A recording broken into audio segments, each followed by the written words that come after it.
Can you hear me? Yeah, I can. Can you hear us? I can now.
Good evening, everyone. Welcome to tonight's council meeting. But first, we have a public forum, and for Monday, the 9th of December 2024.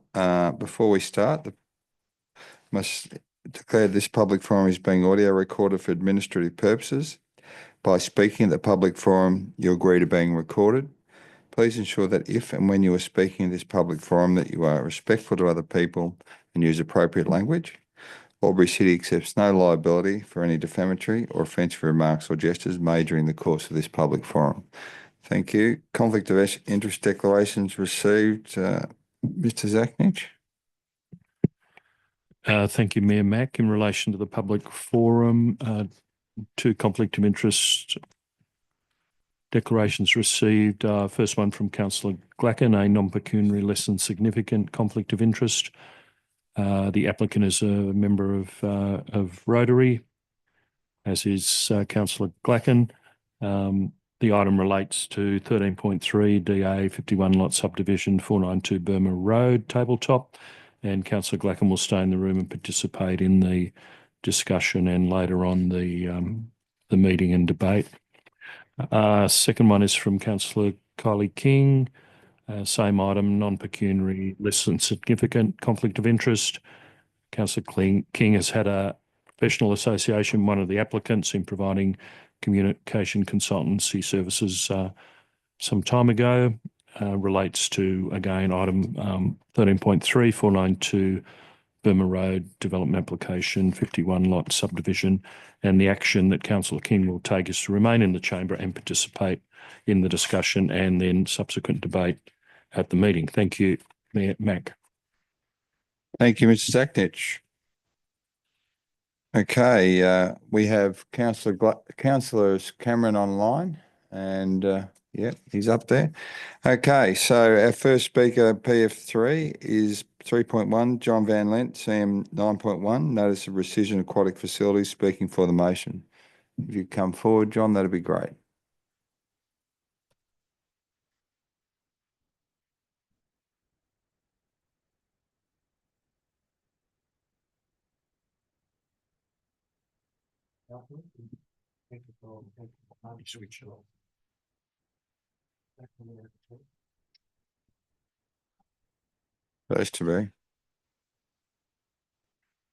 Supposed to be switched on.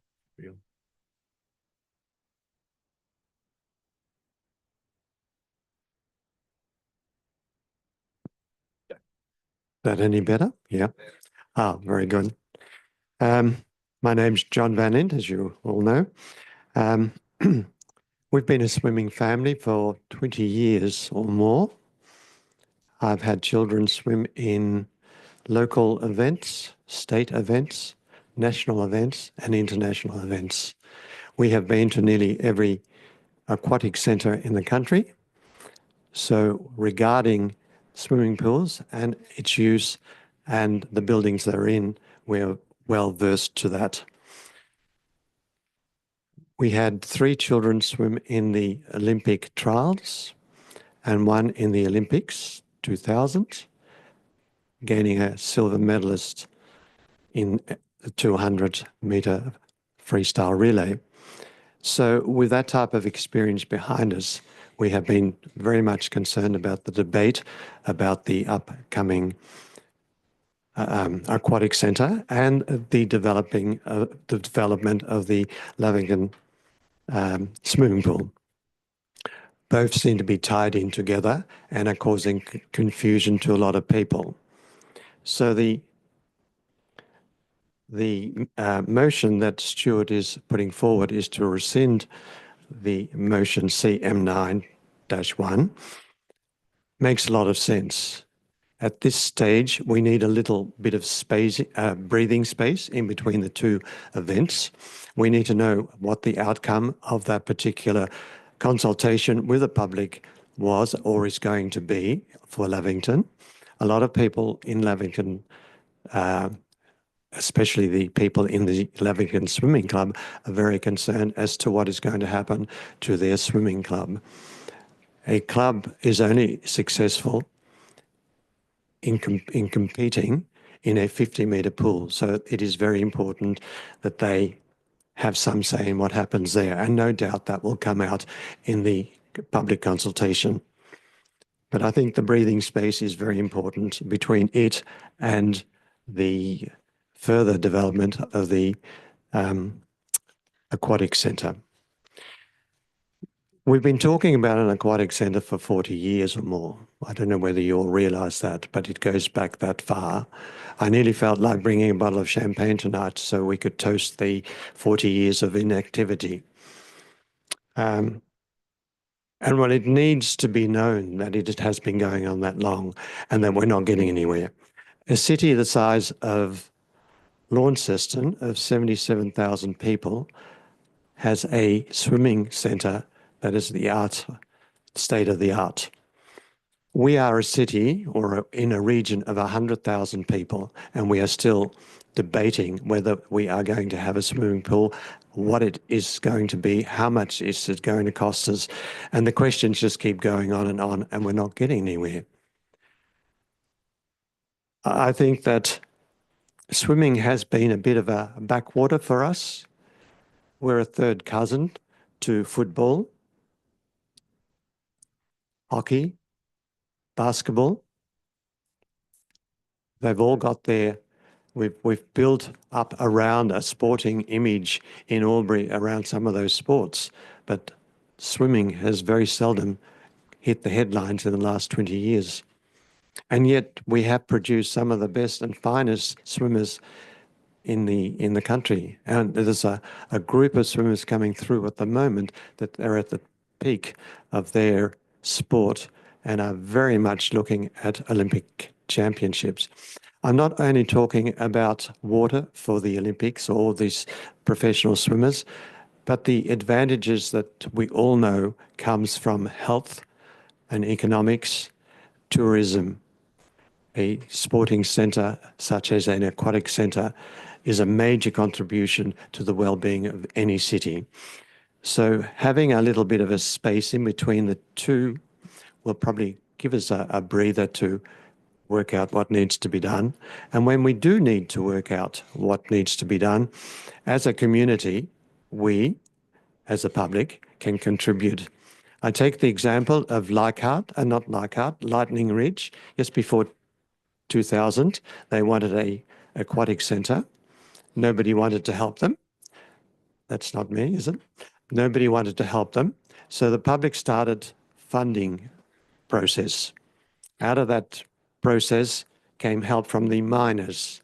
And once they developed a concept and had plans, miners came in and dug the holes, etc. The council came on board, working out how much they could afford. Then the state government and the national government all tied in together to produce a state-of-the-art aquatic centre, to which at that time Jacinta, who is a major national swimmer, was invited to go to the opening. It's things like that that makes a project happen. The Harbour Bridge didn't happen by itself. Someone thought of it, and had it been put off, like we're putting off the aquatic centre, we would still be paddling over the harbour to get to the other side. Or the SMA, the Snowy Mountains Hydro, it was conceived and yet finance was not available until it started. If that didn't happen, we'd still be lighting candles to see. So a project, even though it has a lot of difficulties to overcome, but they can collectively be achieved. And I think this motion of having a halt for a short time and see how one project leads into the other, because a swimming pool by itself can complement an indoor facility very beautifully. There are many, many thoughts that come to mind. I have thought about this for weeks on Mr. end. Van Lien, that was your 5 minutes before when Oh, the thank you. phone went off. Thank you. Oh, right. As I said, lots of thoughts about this, but these are some of the highlights that I wish to highlight for you. I hope that you take them on board. Thank you. Thank you. Any questions, councillors? No questions. Thank you, Mr. Van Lien. 3.2, Kate Johnson, CM 9.2, notice of motion aquatic facilities, speaking for the motion. Thank you. 5 minutes and possible questions afterwards. Okay. Thank you. Councillors, thank you for allowing me to speak tonight. My name is Kate Johnson. Tonight feels a little like deja vu. 7 years ago, I attended my first council meeting in support of a well overdue and greatly needed regional indoor aquatic centre. Here I am again, only my second council meeting, but 7 years later regarding the same issue. I have learnt to swim, participated in swim club, played competitive water polo since my early teens, taught swimming lessons during really hot university summer holidays, and am currently still playing A-grade water polo at both the Albury and North Albury pools. Over these many years, very little has changed in terms of the aquatic facilities in Albury. In some respects, we have even less access to aquatic services. In 2000 and 2001, the local Water Polo Academy was lucky enough to access training at Latchford Barracks. However, after the events of 2001, this was no longer permitted due to security concerns. I was one of the many athletes who have had to travel to Melbourne or Sydney for water polo. I trained throughout Melbourne at many of the quality indoor facilities and played at the enviable Melbourne Sports and Aquatic Centre. Reflecting on this time, I know that I was unable to fully reach my potential due to the lack of year-round aquatic facilities in Albury even then. An aquatic facility, though, is not just a facility for athletes. It serves a greater purpose for a community. As a health professional and seeing firsthand the worsening chronic health conditions and a greater ageing population, these sorts of facilities are integral to the health of a community. As a swim teacher and having previously taught lessons at the Albury Pool, Council are missing a huge opportunity to build an even greater learn to swim service for the area and in turn reduce the incidences of drownings. An indoor regional facility fit for purpose will have so many more opportunities than an outdoor pool upgrade. For Albury to still not have progressed on this matter after so many years is really disappointing. Watching Councillor Cameron's motion put forward at the last council meeting and in turn halting any further progress at the Lauren Jackson Centre in favour of a Lavington outdoor option to me was short-sighted and a backwards-looking proposition for a continually expanding regional population like Albury. As a ratepayer, I've also found the recent process of both the way Councillor Cameron's motion was moved and the adjacent public survey regarding Lavington Swim Centre poorly executed. At the time the survey was released, the community was not yet aware of the proposed motion. And personally, whilst completing it, I questioned its value if Council had already agreed to proceed with determining the feasibility of Lauren Jackson Aquatic Centre. As such, I filled the survey out with a wish list that I believe to be pie in the sky. And it was only after hearing what unfolded at the most recent council meeting that I further questioned the ethical nature of the survey.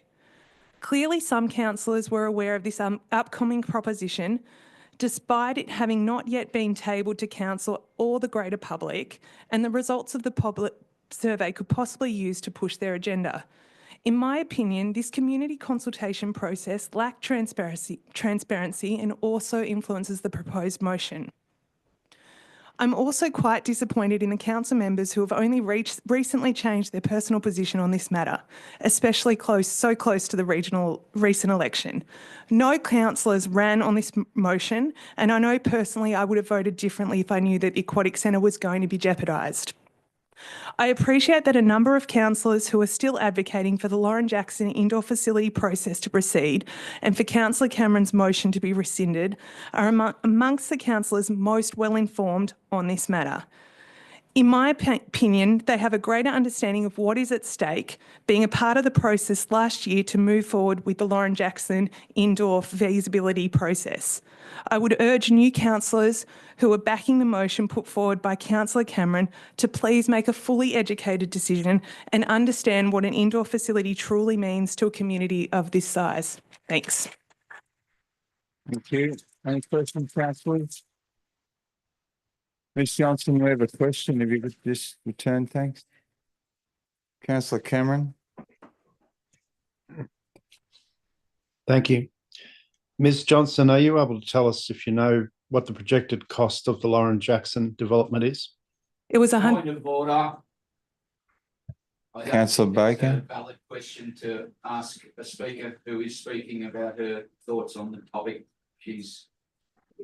I'll leave it up to her, but. Well, it is public information, Councillor Baker, so he's just asking a question. He's not making a statement. Well, in regards to this motion, I think like Mr Van Lint said, I think it's muddying the water. If we're bringing two proposals to the table, which undermines the one that was moved last year, it makes it very unclear for community to understand where we're heading and to actually put forward a survey that pushes an outdoor proposal when we'd already agreed on when you guys had already moved a motion on the Lavington feasibility process last year.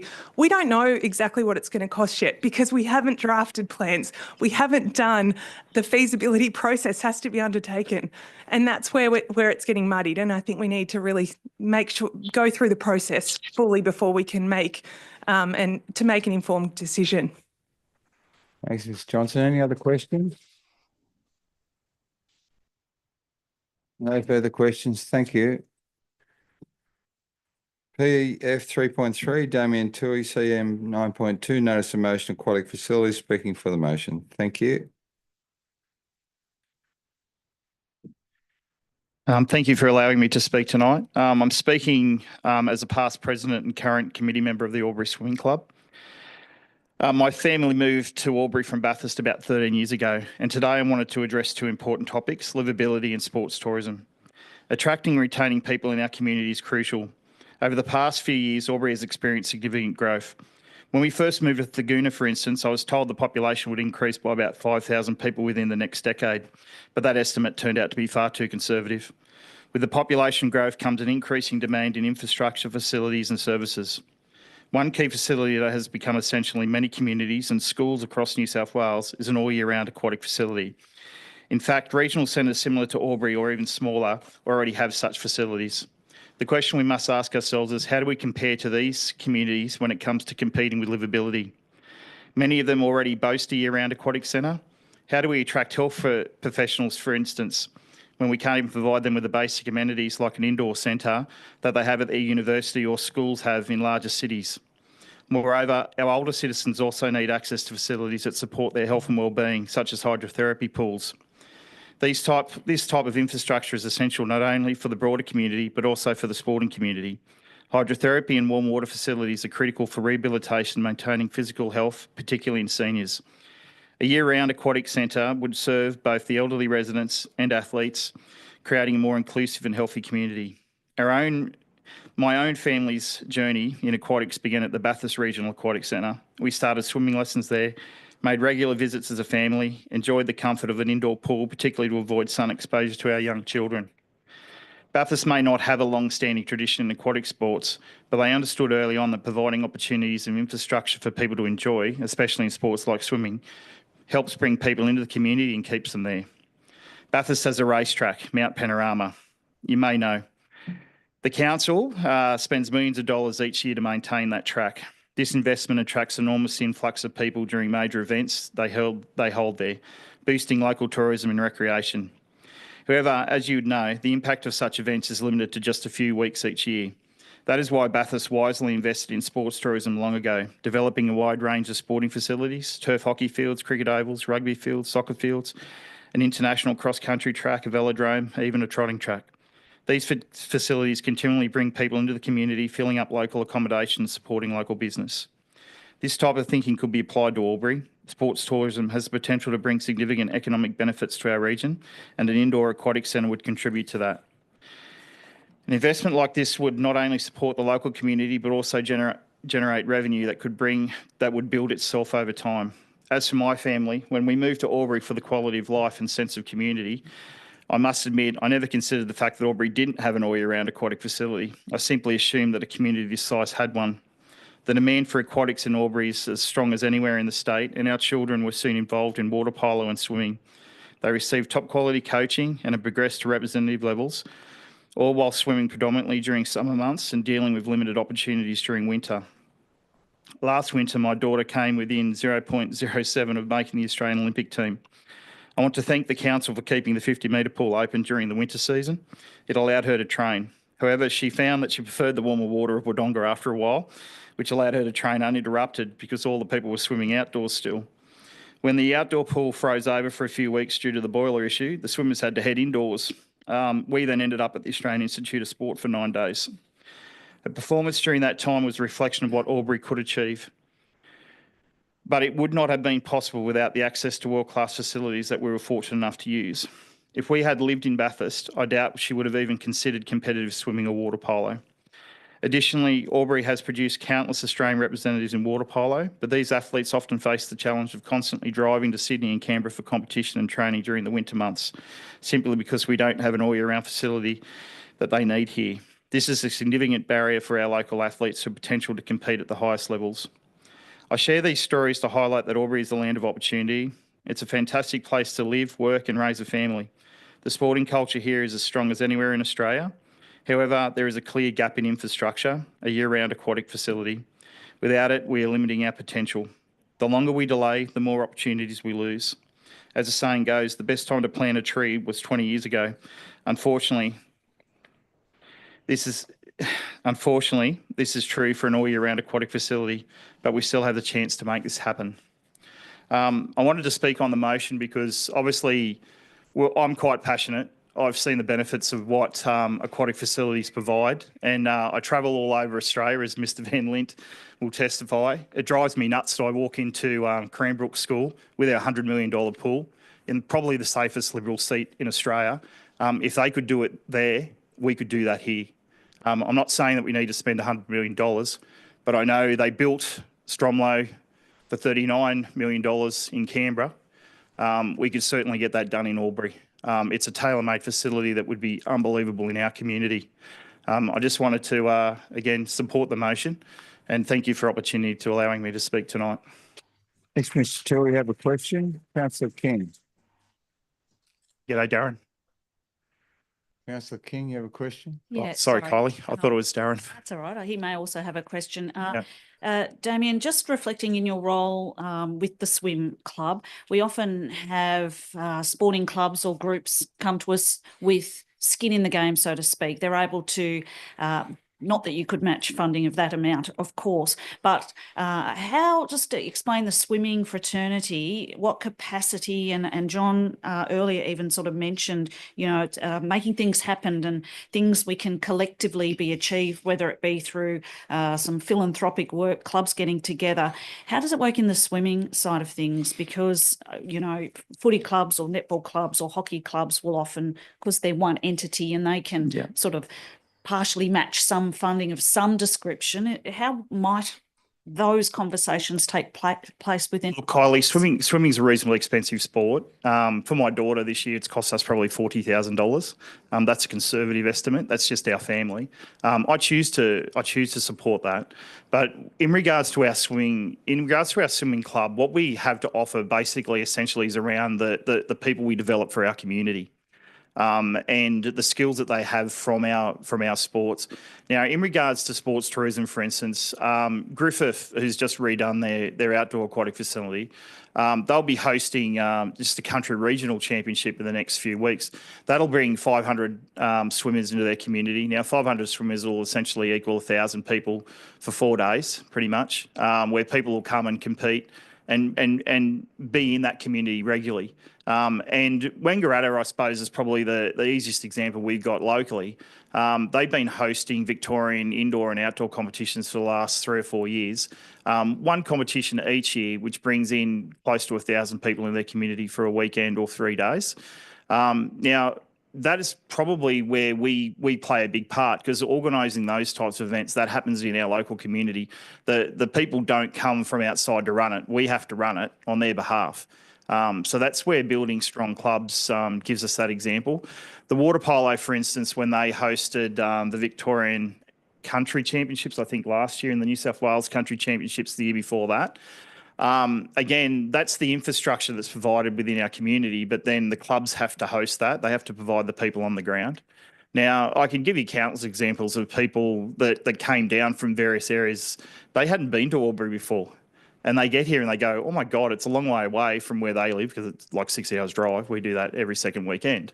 But for them, that was a big effort. But once they got here, they couldn't believe what they were seeing. And I think that's one of the missed opportunities that we have when we're not bringing people into our community. And I know the council knows that value. I've seen them do that with the football field up at Lavington. And, you know, that resource, that's hosted a number of School Sport Australia events over a long period of time. But School Sport Australia this year has brought in a thing or a ruling saying you can't host the national championship 2 hours from a major city now. So that rules us out of ever hosting anything at Lavington Sports Ground again for School Sport Australia. So those are the types of barriers that we have constantly in rural communities. So we need to spread the load. We can't just rely on one sport to be bringing people into our community. I didn't answer that question then, did I? But that's all right. Any other question, councillors? Councillor Cameron, did you have a question? My question, Mayor Mack, was substantially the same as Councillor King's. Okay. In that it was, how much might the clubs be able to contribute, or had they even had discussions about contributing anything? Mr. Toohey, did you want to answer that version of the question? Look, Kevin, as I just said before, like it's a pretty expensive sport to put your kids into. We do a lot of fundraising just to get kids to go away. Obviously, you know, I've given you the example of my family. That's just one of my kids. I've got 3 kids swimming. So we also pay for the other 2 as well. But she's at a different level to most people. And unfortunately, she hasn't reached that level where they pay for everything yet. Fingers crossed.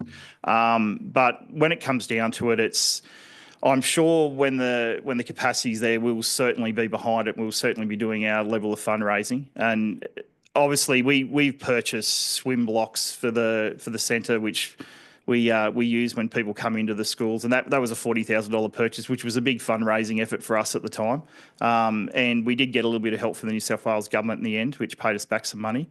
But obviously, you know, those types of infrastructure things that the council can sometimes not provide, that's up to the swim club to provide. And I know the water polo community does the same thing with goals and other infrastructure. So yeah, it's difficult. We did have skin in the game when we built the original club rooms that the council have taken over now at Albury Swim Club, but that was, you know, 40 years ago. Post the development in the 1980s, I think, when the last pool was last looked at. 94, I think. 90 was it in the 90s? Sorry. Yeah. But yeah, look, as I said, I don't know the capacity, but we certainly have the ability to lobby both the state and federal government. And as I said, you know, if a school can organise $100 million for 400 kids, I'm pretty certain we could do something for a community of 100,000. Thank you. No further questions. Thanks, councillor. Thanks for the being on 3.4, Jade Clark, 9.2, notice of motion aquatic facilities, bringing for motion. Is Jade here? Online. Oh, there he is. Thanks, Jade. You have 5 minutes and there may be questions at the end. You turned off, mate. Thank you. There we go. Can you hear me? Yep, all good. Thank you. Thank you. Mayor, councillors, ladies and gentlemen, thank you for the chance to address council tonight on the issue of the Albury Aquatic Centre and the council's proposed change in strategy. Local councils are responsible for providing their communities with a range of services, from roads and footpaths used by all to libraries, ovals, community centres or aquatic centres that are available to all, but often only utilised by small sections of the community. My children and I are regular pool users. We visited the Albury and Lavington pool thousands of times for recreation, swimming fitness, water polo tournaments, squad training, children's birthday parties and swimming carnivals. I've also travelled across the state and country and experienced other communities successfully utilising an aquatic centre for health, fitness, competition and simply connection. From Narooma, a town of 8,500 people with an indoor pool of their own, to Wangaratta, which I mentioned in a recent email to councillors, where they've developed an aquatic community around their indoor pool, catering for a wide range of activities for a broad range of participants. I'm surprised and bewildered that a community of our size cannot see the value in developing a centre that caters for year-round needs of the community. We've already had consultation after consultation, wasting hundreds of thousands of dollars of this community's money on what should be developed, and despite the recommendations, here we are again.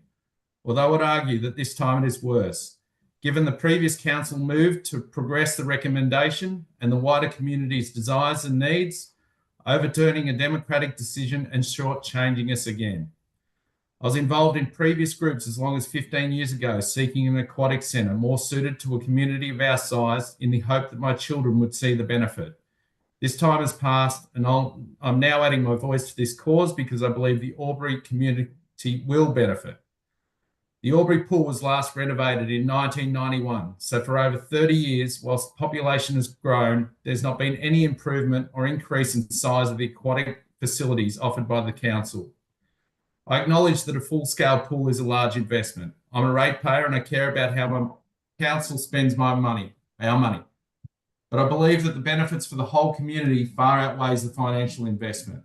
Benefits including physical health and fitness, mental health, swimmer's safety, economic benefit, small business opportunities, community connection, the list goes on. The Lauren Jackson plan is the regional facility that this community needs. Regional facilities attract far more state and federal funding than local community developments and will not attract this funding until there is a viable plan. The council owes it to the community to follow through and finish the previously endorsed plan, endorsed as recently as June this year. No one in this council ran on an anti-aquatic centre platform, leading the community to believe that the previous proposal stands. The plan was overwhelmingly supported by the previous council 8-1. Plans were put on public exhibition and were representative of the community wishes. There was due process, expert advice, community consultation, and a full stakeholder engagement plan. For this to be derailed overturns good planning and not what this council was voted in to do. Developing a viable plan to obtain federal and state funding removes a lot of the financial burden. If given a chance, an aquatic centre will create economic benefit. If it is a return on investment the council is worried about, then I should share the concern about the overinvestment in Lavington Sports Club ovals and the cost and success of Mama. There is only 14.3 million budgeted for the Lavington replacement, and it has been shown by numerous consultancies to not be an appropriate location for a regional indoor aquatic facility due to access and population catchment. It needs to be a community facility. The planning for Lauren Jackson Stage 2 must proceed if we're ever going to become a city with adequate aquatic facilities, and by transferring the wish list of regional components to Lavington, we'll just see another seasonal pool with no winter access and a promised Stage 2, 3 or 4 never to be materialised, which is what happened at the Albury Pool in the 90s. It's time to be bold and create something positive for the community. I remind councillors that to rescind a previously approved motion that was supported 8-1 is irresponsible. The Albury community deserves better than this. Thank you. Thank you, Dave. You have a question from Councillor Cameron. Councillor Cameron. Thank you, Mayor Mac. Mr. Clark, you say it's irresponsible to rescind a previously approved motion. Are you in the last, presume you're referring to the last term of council where there was a decision to proceed with planning for Lauren Jackson? Do you not acknowledge that in the prior term of council before that, there was a decision not to proceed? Was that then irresponsible last term to overturn the prior decision? Well, look, it depends how far you want to go back. I believe before that, there's probably been proposals to move forward with a aquatic centre. I mean, you're on the council, I'm not. I don't have the full history, and I'm here to support the fact that the community needs a aquatic centre to cater for the Albury community. Thank you. Thank you, Councillor Cameron. Thank you, Clark. No further questions. Okay, we have PM 3.5, Tegan Baines, CM 9.2, notice of motion aquatic facility, speaking for the motion. Thank you.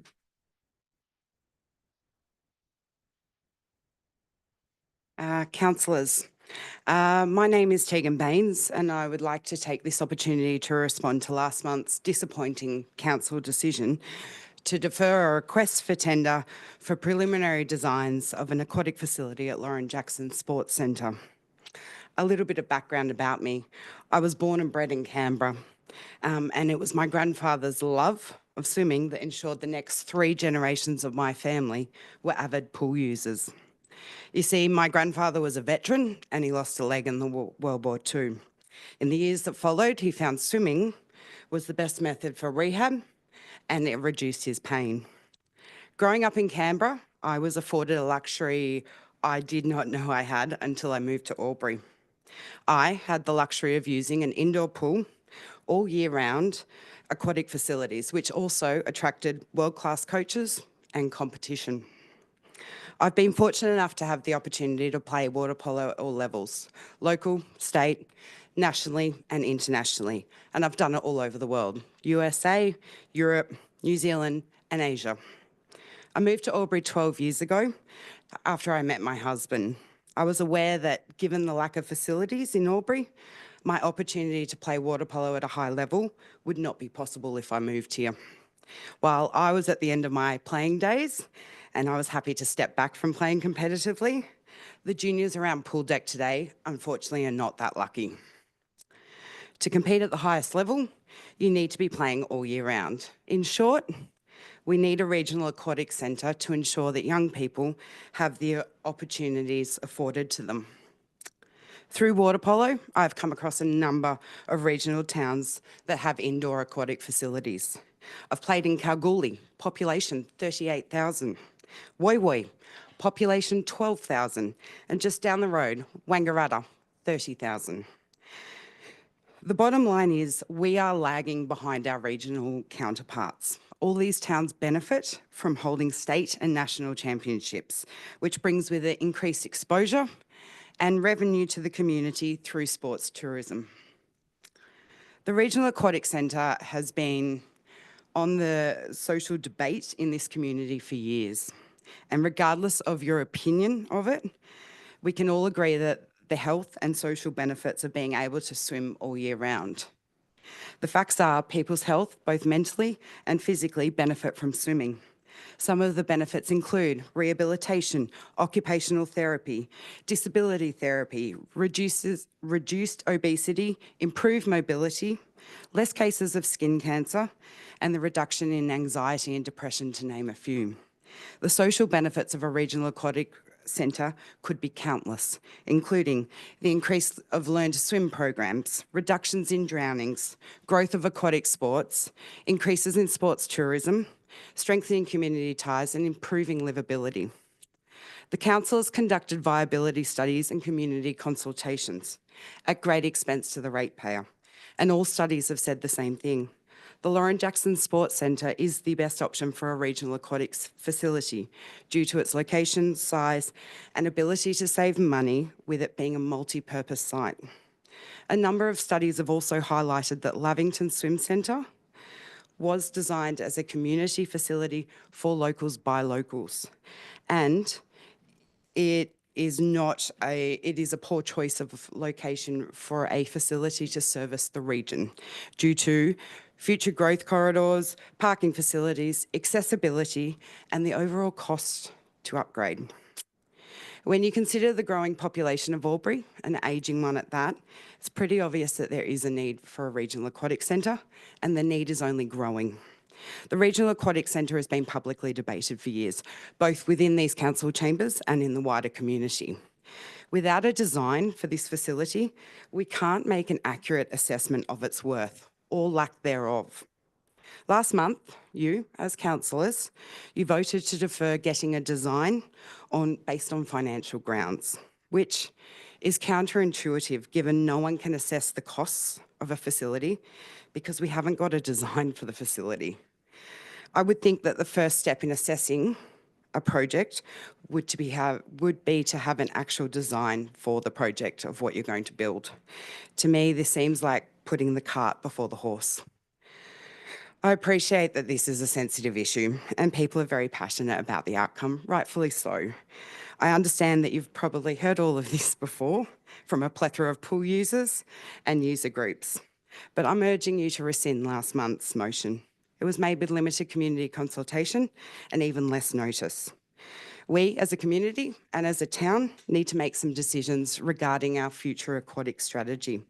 Let's make informed ones. Let's have a robust discussion over actual facility design, not just an idea, an assumption, or a wish list of services. The bottom line is, guys, this is a big decision and we need to get it right. So we need all the information to be able to do that. And the first part of that puzzle is getting a design. Thank you. There appears to be no questions, Ms. Bain. You're excused. Thank you. Thank you for your presentation. No questions. Thank you. Okay, moving right along. 3.6, Matt Johnson, CM 13.2, planning proposal opportunities for 7 Catherine Crescent, speaking against the recommendation. Matt Jones is online, is it? Is that what I heard? Councillor Cameron there.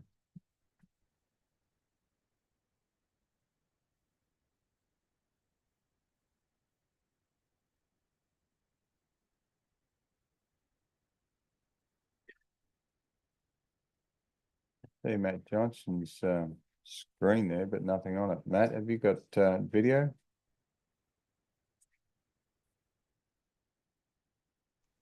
Hello, can you hear me? Mayor Mac? I can, we just don't have video, so Oh, you happy okay, to proceed without it or? Yes, if that's okay. But Yep. yes, and I'll just share my screen if that's okay. Okay, we'll try that. Okay, thank you. Thank you, Mayor King and councillors. Apologies, I can't be there in the flesh. Can you see that now? We can, thank you. Yes, thank you. That apologies, I'm looking after children at home, so I've ducked out to give a presentation. So for those new councillors, my name's Matt Johnson. I'm from Habitat Planning. I'm representing Lincoln Place, who are the owners of 7 Catherine Crescent. So for those new councillors, this item has previously been presented to council in the past. So the purpose of this presentation is just to seek an alternative resolution to the one that you have before you. It's essentially seeking an addendum to add on to this resolution that we have. And as a result, it would result in the rezoning of this land from C3 environmental to R1 general residential. This would support 51 new permanent dwellings which would support housing affordability. And we can also address some biodiversity impacts as well. So this is just a brief background. This is from the previous submission that we put to the Albury Conservation Lands Review. Essentially, it asked for a report, which is the one that you're seeing tonight, just to look at future options just to support the owners of this property. So the 4 options the council had before them was to prioritise resourcing in terms of time and staff commitment, provide a partial or full refund or waivering of fees. Option 3 was considering a voluntary planning agreement, and option 4 was essentially just treat it like a normal planning proposal. So council's resolution is to essentially adopt option 4. And the reason that was largely because the owner of this particular property is a non-community housing provider. So our clients generally don't disagree with that. But what we're seeking, as I said, is just an addendum. So for those councillors who haven't seen this site, it's at 7 Catherine Crescent. It's approximately 8.64 hectares. It's currently used as a land lease community park. It's called Albury Gardens is its common name. That's what it currently looks like in terms of its current condition. So there's a large amount of houses that you can see down the middle. It's the southern portion of the park is permanent housing, and the northern portion of the park next to Wagga Road, which is this northern road, it's where there's short-term temporary tourist accommodation. So that's its current zoning as it sits. It's zoned environmental, which is the orange colour. It's surrounded by residential to the west, and it's industrial to the east. These are just some photos just to give a bit of an idea of the site, which shows that it's quite developed in terms of it doesn't have a lot of characteristics of environmental or biodiversity features. It's also been the subject of quite a number of planning approvals since 1979 when it was originally established. Since then, the most recent approvals were in August 2014 and September 2015.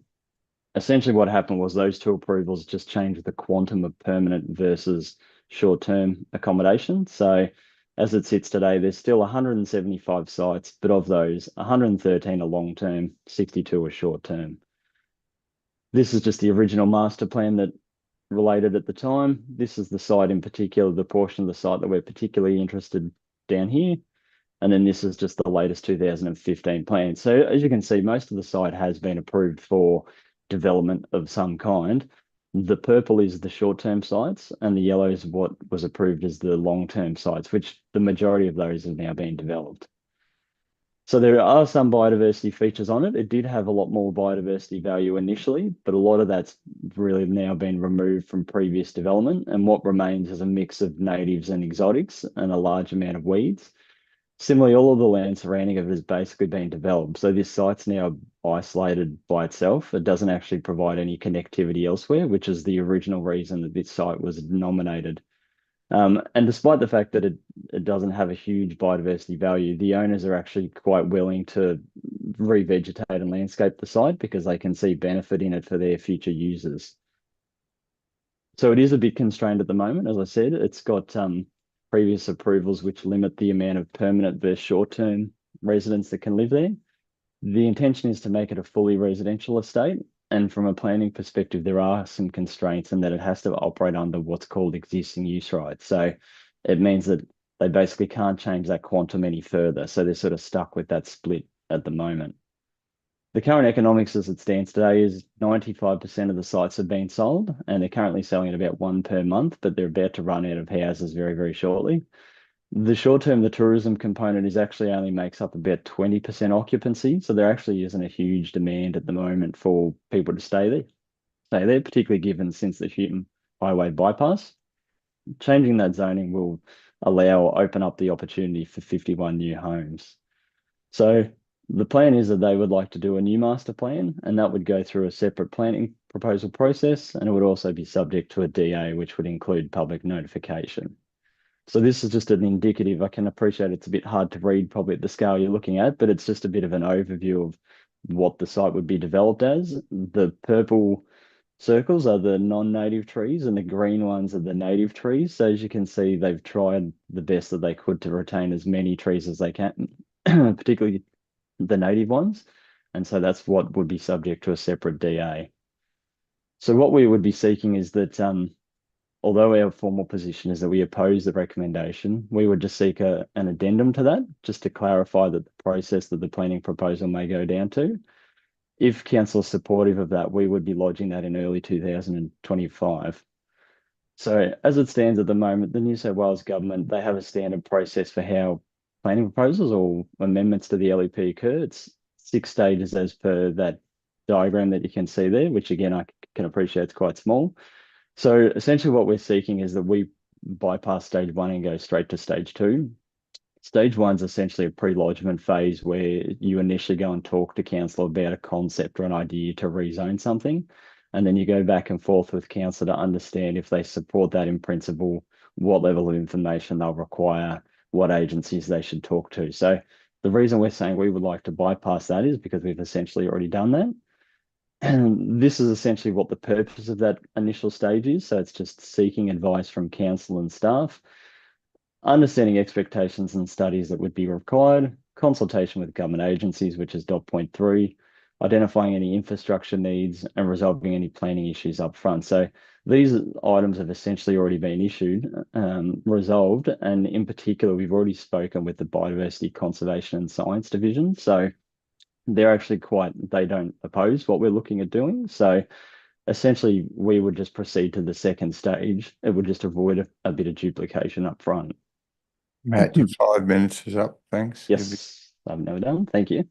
So by doing that, we would just save 50 days, as you can see in that table there. And it would also save approximately $7,000 in council fees plus our fees to prepare it. So you're looking at least $10,000 that, excuse me, that the client would save. So essentially, just in conclusion, we're generally supportive or accept the current motion. We would request that an addendum just be included to avoid the need to have to prepare that initial stage 1. Excuse me, tickling my throat. And this has a few benefits. So we would save 2 months processing time, avoids the duplicating work we've already done, saving the owner $10,000, and essentially would create 51 new homes. So subject to that, it would still come before council and public notification, but that would be our request in this instance. So thank you. Thank you, Matt. Any questions, councillors? Councillor Callaghan. Thank you. Just one quick one. How long has this process been going on for now, Mr. Johnson, in seeking to rezone this land? Thank you, Councillor Callaghan. Initial discussions have gone back to about 2018, 2019. It's been on council's radar really since those initial DAs in 2014 and 2015. The issue of this split became obvious then, that the site was operating under existing use rights. It was only really in 2017-18 when council started the conservation lands review that it became an item in terms of interest that we were aware of. So the only reason we fell out of that review essentially was because of the fact it was so far progressed that we couldn't be added at the end, that council acknowledged it had some strategic merit, but without going back to the start of that process, it was essentially decided to allow everything else to go through and this one to be deferred, which is essentially what we're talking about now. Thank you, Mr. Johnson. Thank you. Thank you, Mr. Johnson. No further questions. Thank you. Thank you. Thank you, councillors. Thank you very much. Apologies, my camera didn't work. No, you're right, mate. Thank you. Thank you. PF 3.7, Sarah Johnson, CM 13.3, Development Application 10-223 403-980.001, Stage 51 Lot Residential Subdivision 492 Burma Road Tabletop. Speaking against the motion. Thank you. Hi, councillors. Thank you. So, yeah, I'm Sarah Johnston, resident of 509 Burma Road Tabletop. Hugh and Meredith, who have put in the proposal, are dear friends and great neighbours to us. Friendship Society wish to formally object to the proposal of it's 54 lots at 492 Burma Road Tabletop. So the first point I'd like to raise is the environmental hazard of the housing density without the suitable infrastructure available. I'm deeply concerned about the septic waste being the option available for waste disposal and treatment. Septic systems on 54 4,000 metre square lots must pose an environmental risk. The property is elevated from mine directly across the road. So in the event of excessive rain or septic system malfunction, that septic waste is going to gravitate down and enter the water catchment area on my property. It's going to impact on the dam that feeds my livestock and the water that I use to water the garden surrounding my home. Of importance to the wider community is that the property is within 2 to 3 kilometres proximity to Lake Hume. Parts of the proposed site are prone to seasonal flooding. The density of the proposed housing and septic being the option for waste disposal is a real risk to Lake Hume's health. I want to highlight the wildlife impact of the development works. The nationally endangered Sloane's froglet has recently been found downstream and within 2 kilometres of the proposed site. Increased stormwater and septic waste will impact this endangered species. A second environmental hazard is the proposed water reticulation system. All of these houses will be reliant on electric pumps for water. This is an inadequate option and will be particularly a concern when fires occur. Frequently during fires, power is lost, and this will result in the 54 dwellings being unable to fight the fires due to their homes' water all being reliant on electric pumps. My next concern is traffic safety. So the proposed development will result, I'm guessing, in about 100 additional cars accessing the Hume Freeway at the intersection of Burma Road and the Hume Freeway. This intersection is already dangerous, particularly during the winter months when fog is really thick. So you have to have your window down to listen for cars pretty much to get safely onto the freeway. And looking north, where Burma Road intersects the Hume, you're sitting on a downhill of a rise, so the cars travelling at 110 approach really quickly. There's just not a lot of vision to safely enter the freeway. So devastatingly, there was a death at that intersection on the 17th of October this year where a man lost his life riding his motorcycle. Multiple other cars were involved. So I strongly recommend that an overpass with on-off ramps be considered prior to the approval of this subdivision to ensure traffic and school bus safety. Furthermore, I question whether Burma Road itself is adequate to handle the increased volume of traffic generated by housing construction, the trucks, machinery and daily commuters. The condition of the road is already very poor and the additional strain will lead to further deterioration and safety concerns. The road's narrow, it has no footpath for pedestrians, doesn't even have lines in the middle on sections. Families in an estate should have the opportunity to walk to school safely, and that wouldn't be the case.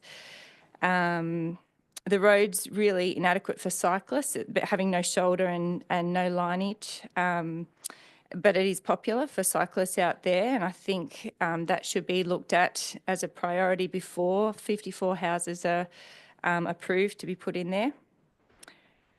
So yeah, I really feel strongly that there'll be more fatalities occurring if we're increasing the traffic at that intersection. My third objection is inadequate facilities for children and teens. So the Tabletop Centre has a very small playground and tennis courts. The application says there's a cricket pitch, but that pitch hasn't been used for years. It's in disrepair. It's just chunks of concrete lying in a paddock. So it's not fit for any purpose. The grass area around the community centre is not properly maintained by the council. My husband mows it. So I think that should be addressed prior to any subdivision being approved so that facilities for children and teens in the area are adequately catered for. My next objection is light pollution. So with the introduction of street lights and 54 additional houses, it's going to lead to light pollution. It's going to affect the rural lifestyle of the people that are out there, including myself, and that rural lifestyle that's enjoyed by the current residents, but also the native wildlife in the area must be affected by that increase in lighting, and that should be looked at as a priority. The wildlife study that was quoted in the proposal appears to be inadequate as well. So I'm certain that not all the birds and wildlife in the area have been identified through that study, and a more comprehensive study should be done to accurately assess the impact of these changes on the local wildlife, especially the ones that travel through the corridor, not just the ones in that exact farming location. So we know that the endangered Sloan's froglet is nearby. There's also squirrel gliders in that area. And the introduction of cats, which would come with a rural estate like that, a housing estate like that, will pose significant threats to native wildlife. So I also feel that the public school is potentially inadequately resourced currently to cope with that many more houses and families. So I don't know if the schooling system's been, or Department of Education have been consulted. That's one thing to mention. And in the application, stage 5 really wasn't detailed. So just, I think that probably should be clarified before it goes ahead. So in summary, I really think that the Tabletop Village is not currently prepared to cope with the scale of development proposed in this application. And I request that these concerns be taken seriously before proceeding with the project. There's potential environmental, safety and community impacts that we need to address as a community. Thank you. Thank you, Ms Johnson. Any questions, councillors? No? All good. Thank you. Thank you for your presentation.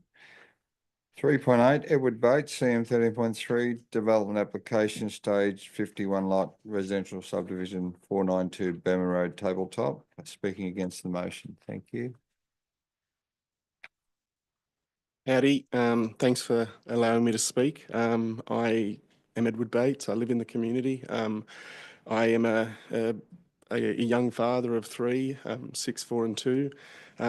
Since residing out at Tabletop the last 4 or 5 years, I've feel as if I've been blessed every day to listen to the birds and the rustle of the leaves in the air, and I just think the increased housing development for that area needs to be considered. Like everything that's been discussed tonight, I think infrastructure, or the lack thereof, pretty much sums up most people's, and including mine, point. It was mentioned that the freeway and intersection for Bama Road and Tabletop, and I do want to thank Mr. Mayor Mack for agreeing to meet with community, which we've recently lobbied and had a discussion regarding, but currently, it wouldn't be a week that'd go by that there's not a near miss or someone having to abruptly jump on their brakes to merge or allow traffic to merge on that intersection. Adjacent to that, the increased noise and/or light pollution with that many sort of houses. I think there's under a dozen acre blocks sort of up the top near the village, just past the pub from where this subdivision is, and every other block within Cooee is significantly larger. I'd like to think that the size of the land in which that they're able to subdivide would be questioned and would be looked at to be much larger than the proposed 1 acre block. The lack of walkways or cycleways around the roads. Like I said, I'm a father of 3. I love taking my kids for a walk on the road and allowing them to ride their bikes. But yeah, with the increased traffic and traffic sort of trying to cut through from the back of Thaguna to sort of where we live, in addition to these extra houses, is a concern. I'd like to see some upgrades in some of those facilities. The lack of child-friendly spaces. It was noted that there is a park, quite small. The housing proposed would attract families. Sorry, bear with me. would attract families. Like, they're not downsizers trying to escape large blocks to move into acre blocks, 15 minutes from town. It's people moving out of town to raise their families with a lifestyle. The septic and water waste management that was noted, that each block would be on their own sort of private septic tank. I think it's a bit of a joke. Like, I've got 10 acres down the road, and my septic waste management takes like half an acre, with all the rubble drains that the council required me to put in. And of course, with all the runoff and rainwater that comes off from 50 odd roofs, is just more pollution to the local environment. The school capacity, don't quote me on this, but I want to say the school growth in the last 3 or 4 years is like 200, is been sort of 200% and more. I choose not to send my kids there based on the lack of services and facilities that are there at the moment. They don't offer a before or after school care. I can't drop my kids off in the morning and be at work at the same time, and or pick them up in the afternoon when I'm still at work. So I think, in consultation with, education, I think that it'd be a good consideration moving forward. And as was noted, there is an endangered frog and sugar glider that reside nearby. I happen to be one of the blocks sort of further down, and I'm keen on preserving the environment where I can. So I'd just like to thank you for allowing me to speak. I think any development, whether it be at Kawana, Burma Road, or the proposed development that's between Plantation Drive and Davey Road, be considered. And I'm not under no illusion, the value in the land where we live and reside is real estate. Like, there's not too many sort of profitable farming entities out there anymore. But with the lack of infrastructure that is currently there, I just don't think it's adequate for what we've got, let alone for the proposed future additions. So thank you. Thank you, Mr. Bates. Any questions, councillors? No, all good. Thank you. Off the hook. Thank you. Okay, our last speaker, PF 3.9, Roger Colanati, 13.4, development application, alteration, additions to attached dual occupancy development 64 Maryland Way, Albury. Speaking for the recommendation. Thank you. Good evening, councillors and representatives of the councils, ladies and gentlemen. My name is Roger Colanati. I'm here to speak tonight on behalf of Raylene Fanti, supporting her application to cancel for the alterations and additions to attached dual occupancy development at 64 Maryland Way. There is some sort of jealousy coming from the neighbours at 58 Maryland Way, not wanting anyone to have a grander house than them in the street. Whilst building, this person would ring council if the tradesman started 5 minutes early on a work day, objected to all sorts of building things during the building period, and then when almost complete, a rainwater tank was fitted at unit number 2, where house number 58 could see a white PVC downpipe just above the fence line. Complaining about this to the council and others at great expense, Raylene was forced to remove the single rainwater tank and replace it with 2 smaller ones of a lesser height. The vindictive thing about this today is that number 58 has a creeper on the same fence line, which frame is 100mm higher than the fence, and the creeper itself exceeds the fence by over 600mm, constantly covering the clothesline and the 2 water tanks at unit number 2, causing Raylene great inconvenience, trimming it back all the time. The creeper on 58 Maryland Way shades half of the person's yard. There are also several 6-metre plus trees on 58 Maryland Way's nature strip, completely blocking out the street light, which is amongst them and overshadowing the house. So how can you complain about overshadowing from a 2-storey extension? 58 Maryland Way is surrounded by 2-storey dwellings with single roof lines across the road and on the other side of 58 Maryland Way. Raylene's is the only one with a split level roof, and Raylene wishes to fill this in to be in keeping with the character of the neighbourhood, only enhancing its character, not taking away from it. Hopefully the council can see that Raylene's application meets the building requirements and the objection is just someone being petty. Thank you. Thank you. Any questions, councillors? No, all clear. Thank you, Roger. Thank you very much. Okay, that concludes our public forum for tonight.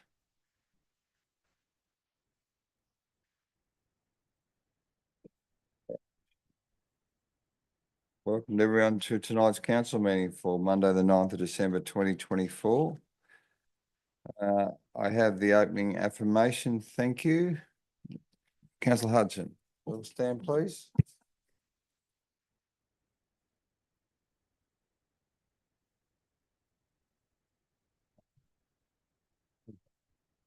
We gather to represent the people of Albury who have entrusted us with this task. May our efforts be blessed with insight, wisdom, and common sense. May our personal values give us honesty and courage to serve our community effectively and with respect for all. Thank you. Acknowledgement to country, Councillor Baskowski. We would like to acknowledge the Wiradjuri people as the traditional custodians of the land that we meet upon today, and pay our respects to the elders past, present and future, for they hold the memories, culture, tradition and hopes of Aboriginal and Torres Strait Islander people that contribute to our community. Thank you. You may be seated. Okay, recording and webcasting a meeting. This council meeting is being webcast and recorded. By speaking at the council meeting, you agree to being recorded and webcast. Please ensure that if and when you are speaking at this council meeting, that you are respectful to other people and use appropriate language. Albury City accepts no liability for any defamatory or offensive remarks or gestures made during the course of this council meeting. An audio recording will be made for administrative purposes. Conflict of interest declarations received and disclosure of political donations. Mr. Zachnich, thank you. Thank you, Mayor Mack. Conflict of interest declarations received from Councillor Jeff Hudson, a non-pecuniary less than significant conflict in relation to an association with the hospital and local healthcare community, relates to item 13.6, potential suitable locations for a new hospital site. Councillor Hudson will stay in the chamber and participate in the debate. A further declaration from Councillor Hudson, non-pecuniary, less than significant.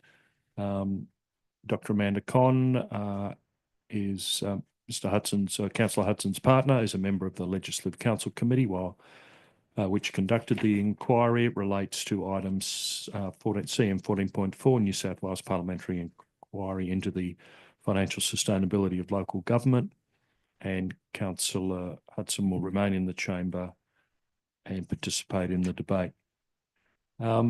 Next item is from Councillor Kylie King, a non-pecuniary less than significant, relates to CM 13.3, 492 Burma Road development application. Councillor King, as previously stated, has had a professional association with one of the applicants, providing communication services previously. Councillor King will remain in the chamber and participate in the debate. Further declaration from Councillor Alice Glacken, a non-pecuniary less than significant, again relates to 492 Burma Road, the development application for 51 lot subdivision. The conflict is that the applicant is a fellow Rotarian, and Councillor Glacken will stay in the room and participate in the debate and the vote. And finally, from Councillor Jessica Kellahan, a non-pecuniary significant interest, a family member participated in the IPART review of the prices for the Valuer General, relates to item 40.2 of the Valuer General's report and submission. Councillor Kellahan will stay in the chamber and participate in the debate. Mayor Mack, in relation to advice regarding disclosure of political donations and requirements under the Environmental Planning Assessment Act, the Act under section 10.4 requires that a person submitting a planning application or submissions regarding a planning application is to disclose any reportable political donation and or gifts to any local councillor or employee of the council. Reportable political donations include those of or above $1,000. In dealing with development applications, councillors need to take into account specific planning matters contained in the Environmental Planning and Assessment Act. Accordingly, the provisions of Section 4.15 of that Act are set out in the Council Officer's report detailing planning issues to be considered. The Local Government Act 1993, Section 375A requires that a division be called whenever a motion for a planning decision is put at a meeting of the Council. The Local Government Act, planning decisions mean a decision made in the exercise of a function of Council under the Act, including a decision relating to a development application, an environmental planning instrument, a development control plan, or a development contribution plan under that Act, but not including the making of an order under Division 9.3 of Part 9 of that Act. Thank you, Mayor Mack. Thank you, Mr. Zaknich. Apologies, CM4. There are no apologies for the meeting. CM 4.2, attendance by councillors at meeting by audio visual link. Thank you, Councillor Glacken. Thank you. Through you to move the recommendation that council receive a note and accept the attendance of Councillor Cameron via audio visual link for this meeting. Thank you, Councillor King. Happy to second that motion. Thank you. Procedural motion. Happy to put the motion. All those in favour? Anyone against? The motion is carried. Thank you, Councillor Cameron. Okay, mayoral minute. There is no mayoral minute. Action plans. Thank you, councillors. 1 to 4. Councillor Glacken. Thank you. Through you to move the recommendation that the following action plans be received and noted. 1, actions complete for noting only. 2, actions awaiting responses from external parties. 3, actions in progress. And 4, long-term issues more than 3 months. Thank you. Thank you. Councillor Bukowski. Happy to second that motion, Mayor Mack. Thank you. Councillor Glacken, do you wish to speak to that at all? Thank you. No, unless there's any questions. Yeah. Appears to be no questions or debate. Happy to put the motion. All those in favour? Anyone against? The motion is carried. Thank you. CM 7.1 minutes, the council meeting held on Monday, the 25th of November, 2024. Councillor Bullivant. Through you, Mayor Mack, that the minutes of the council meeting held on Monday, 25 November 2024 at 6:15 p.m. be confirmed. Thank you. Councillor Bukowski. Happy to second that motion. Thank you. Councillor Bullivant, do you wish to speak to that at all? Nothing at the moment. Thank you, Mayor Mack. Thank you. Appears to be no further question or debate. Happy to put the motion. All those in favour? Anyone against? The motion is carried. Thank you, councillors. Reports from community forums are at CM8. There are none. CM9, notice of motion, notice of rescission. CM 9.1, notice of rescission, aquatic facilities. Councillor Baker, thank you. Thank you, Mayor Mack. I move that council rescind resolution CM 9.1 of 11th of November 2024. Thank you. Councillor Glacken, do you wish to second? Yes, happy to second that motion from Councillor Baker. Thank you. Councillor Baker, do you wish to open debate on your notice? Thanks. Yes, please, Mayor Mack. I am speaking for the rescission motion. It is with dismay that I have watched events unfold since this irresponsible and cynical motion was first dropped on our new council 4 weeks ago. I say irresponsible for 2 reasons. Reason 1 is that the events of 4 Point of weeks order, Mayor Mack. Yes, Councillor Cameron, what's your point of order? There's no basis criticising previous decisions of council and particularly calling them irresponsible and cynical, labelling them such is a clear breach of the meeting code of practice. Yes, I would probably agree with you. I think the decision has been made. Councillor Baker, just could you sort of tone it down a bit, please? I will attempt to, but we're speaking against the motion in a rescission motion, and it's my view that it was irresponsible and cynical, and I don't think there's anything wrong with stating that fact. I think the reference was that the council were irresponsible and cynical. Councillor Baker, that's what he's referencing. If you want to reference that as your opinion and what you view the motion, that's fine. Thank you. Continue. Right. Reason 1 is that the events of 4 weeks ago took place during a community consultation period for the Lavington Swim Centre replacement and incorporated an extensive wish list of requirements, which to my knowledge came by way of a current employee of Aligned Leisure, completely muddying the water and tainting this engagement process. The second is that the abandonment of the planning for a regional aquatic centre has occurred with no community awareness. To my knowledge, none of the councillors supporting this motion campaigned at the recent council election on their intent to kill this project. There has been no high-level briefings from staff on the financial and social implications of abandoning this planning. The first I knew about this plan was when I had Mayor Mac's Newmarket Hotel antics relayed to me. Councillor, please. That is on the public record. Councillor, please. Okay. Contrast this approach to the responsible and conventional method that informed the Regional Aquatic Plan for Lauren Jackson Stage 2. Election December 2021. Councillor Callaghan and Councillor Baker campaigned extensively for a regional aquatic centre, and both were elected to council. On the 28th of March 2022, Council resolved to broaden the scope of Lauren Jackson Sports Centre Stage 2 to include both stadium sports and a regional indoor aquatic facility. On the 11th of July 2022, the revised Lauren Jackson Sports Centre Stage 2 feasibility scope was presented to Council, and it was resolved that Council endorsed the scope and stakeholder engagement plan for the Stage 2 feasibility of the Lauren Jackson Sports Centre redevelopment. On the 23rd of October 2023, Stage 2 of the development commenced with a detailed feasibility study prepared by consultants at Leisure Planners. At that meeting, Council resolved to 1, receive and note the Lauren Jackson Sports Centre Stage 2 feasibility and business case prepared by at Leisure Planners. Share the report with stakeholder organisations. Use the preferred concept plan option 4 for Lauren Jackson Sports Centre Stage 2 as a basis for a master plan for future development of the Lauren Jackson Sports Centre precinct, and seek community and stakeholder input. 4, incorporate funding of 1.5 million for preliminary design and costing of option 4 at Lauren Jackson Sports Centre Stage 2 in developing the draft 2024-2028 4-year delivery plan to validate costs and support advocacy efforts, and activate planning for option 4 at Lauren Jackson Sports Stadium Stage 2 advocacy strategy development and funding attraction.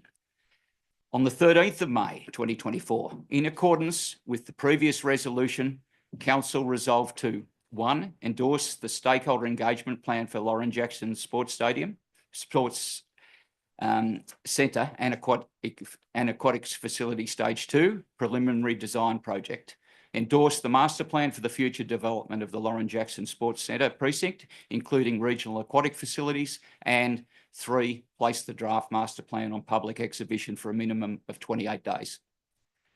On the 22nd of July this year, after the public exhibition period where 252 submissions were received, Council resolved to receive and note the submissions received during public exhibition of the Lauren Jackson Sports Centre and Aquatic Facility Stage 2 Master Plan, and adopt the Lauren Jackson Sports Centre and Aquatic Facility Stage 2 Master Plan, and endorse progression of preliminary design in accordance with the adopted 2024-28 4-year delivery plan and previously endorsed stakeholder engagement plan. Every one of those milestones were voted on and endorsed by Council, with all bar one councillor in support. You can now gather why councillors have received so many emails about Councillor Cameron's motion to kill aquatics at Lauren Jackson Sports Centre Stage 2. Our community has been brought along every step of this process, which is exactly how responsible governance and good planning is supposed to work. And they are not prepared to concede ground to a shoddy, politically opportunistic motion, which obviously had its origins when promises were made and assurances were given prior to the Mayor and Deputy Mayor vote. Councillor Baker, at 1.3 over time, did you? I think I can just finish really quickly if I may. Thank you. Point of order. Councillor Cameron. That last comment by Councillor Baker is not only a lie, it is also highly offensive, and it impugns a breach of the Act, and it's completely out of order. There was no assurances around the mayoral election at all in my motion and my putting of that motion. It is a lie and it is out of order, and I ask you to call him to order or expel him from the chamber. Thank you, Councillor Cameron. Noted. Can you finish, please? Yeah, I'm Councillor Baker. actually getting to the end. So the cynical aspect of the motion, and hopefully I could say that, is the timing to coincide with an objective consultation process and to deliberately add a whole list of features that were never intended to be part of the Lavington replacement. Furthermore, some councillors have decided it appropriate to engage in fear-mongering and threaten the risk of special rate variation for a project which is not yet designed, costed, or approved. I reserve my right of reply and sincerely hope that integrity for process and respect for a democratic decision taken by the previous council will stand. Thank you. Speaker 4, Councillor Blacken. Thank you. Thank you. Yes, I too speak in support of the rescission motion because I do not believe that we have got the processes in the right order. We are seeking our consultation with our community on the Lavington Sports Swimming Centre, and we were waiting for that to then be able to finalise the progress on the Lauren Jackson facility. And it was noted when we were working with, or we would be working with post-consultation on the Lavington facility, as was part of the motion when we agreed that we would undertake the Lauren Jackson facility, stage 2, was that we would provide or ensure that the facilities did not compete with one another and that they would be complementary. So at the moment, I believe that we are attempting to deal with the phasings of these community consultation and design processes of 2 different areas in conflict with one another. The concept was that they would be done so that they did not conflict with one another.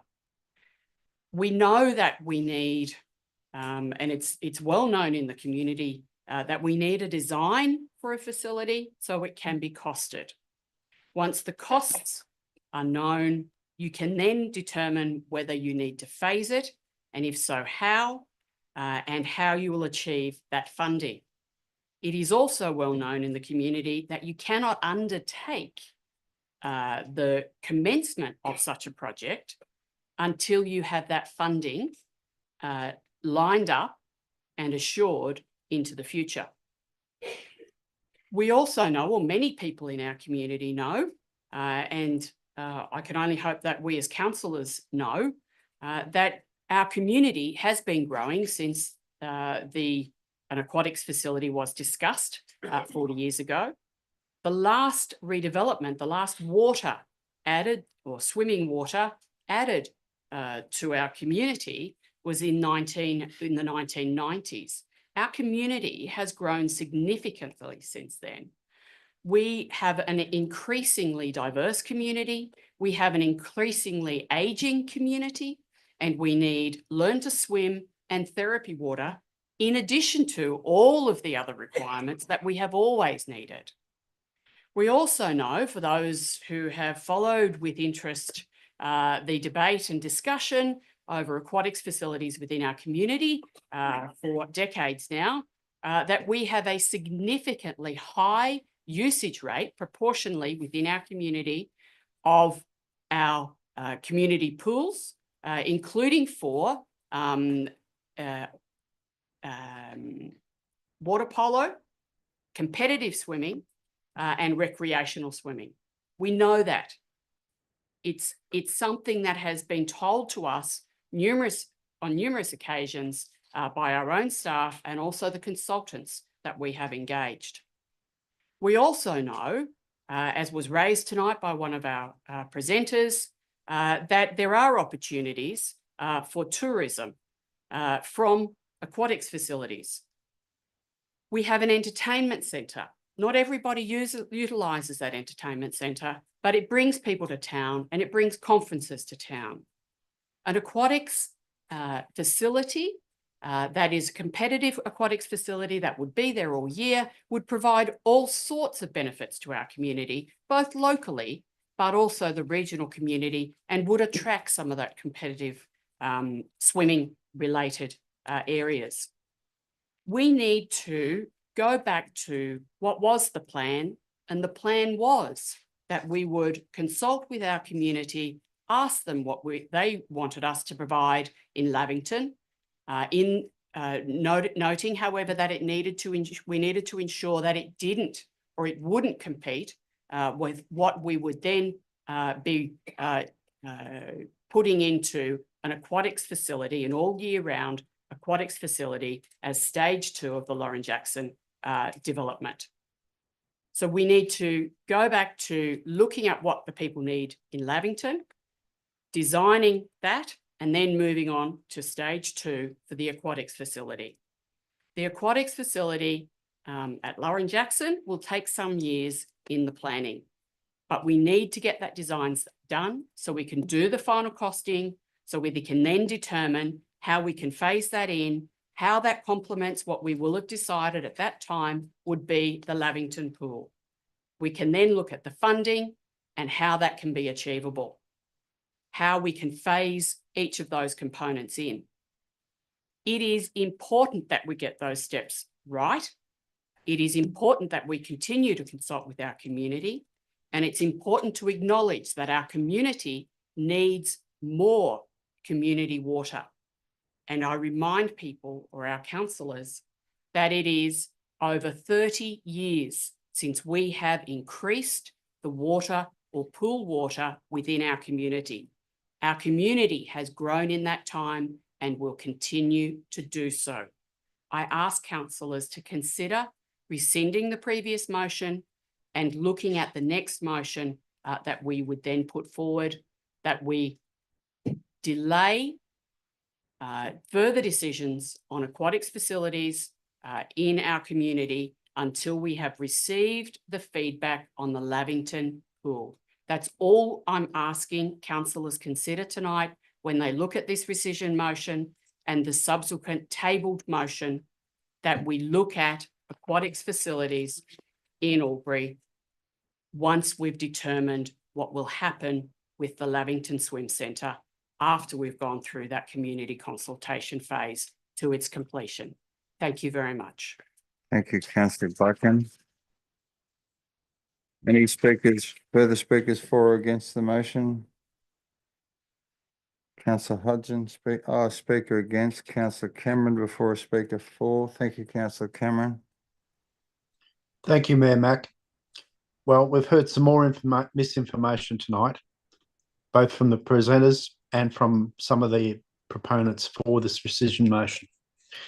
The principal part of that disinformation is that we can't know the cost of the proposed facility until the design work is complete. And that seems to be filtering its way out into the very small group of supporters for the Lauren Jackson project. This project has been costed all the way through at $120 million.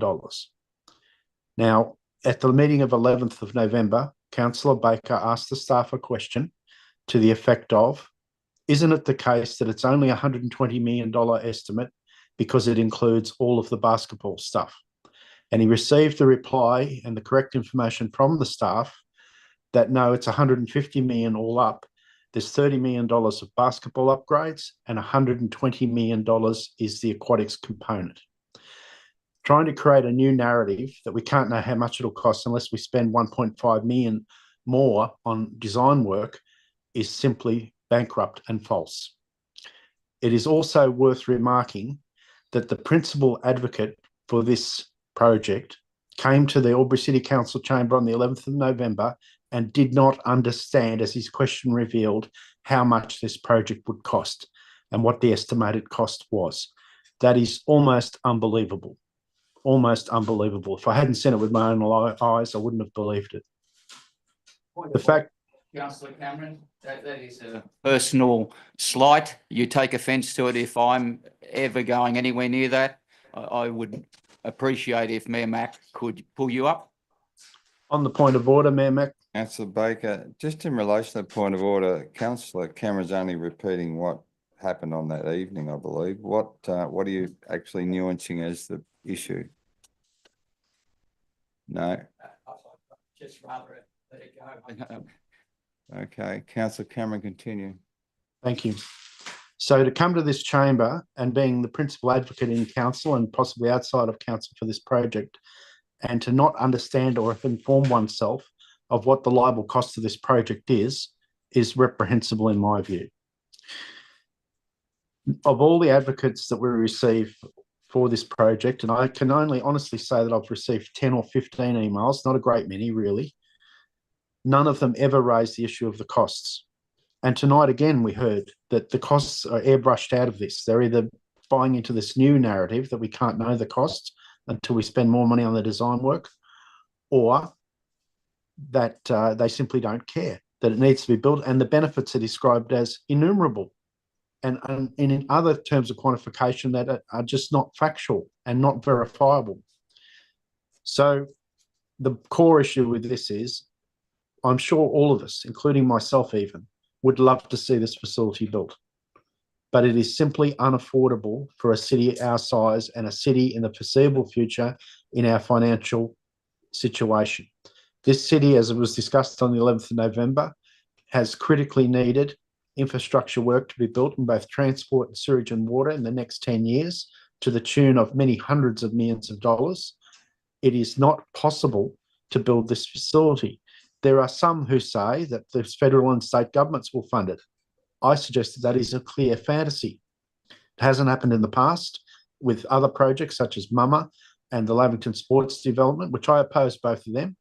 Another narrative that people have attempted to develop tonight, which I take exception to, is that nobody campaigned on this. Nobody campaigned on this position. I have made my position very clear at each and every council election that I oppose totally the Lauren Jackson redevelopment, and I am committed to keeping open the Lavington pool. By the way, this rescission motion will take us back to the situation on the 9th of November, which, as Councillor Glacken obliquely referred to in trying to justify her argument, includes a motion that the redevelopment of Lavington be done in light of or in concert with the Lauren Jackson development. Make no mistake, the Lauren Jackson development, if it goes ahead, will sound the death knell of the Lavington pool. And that is what was even on my electoral material.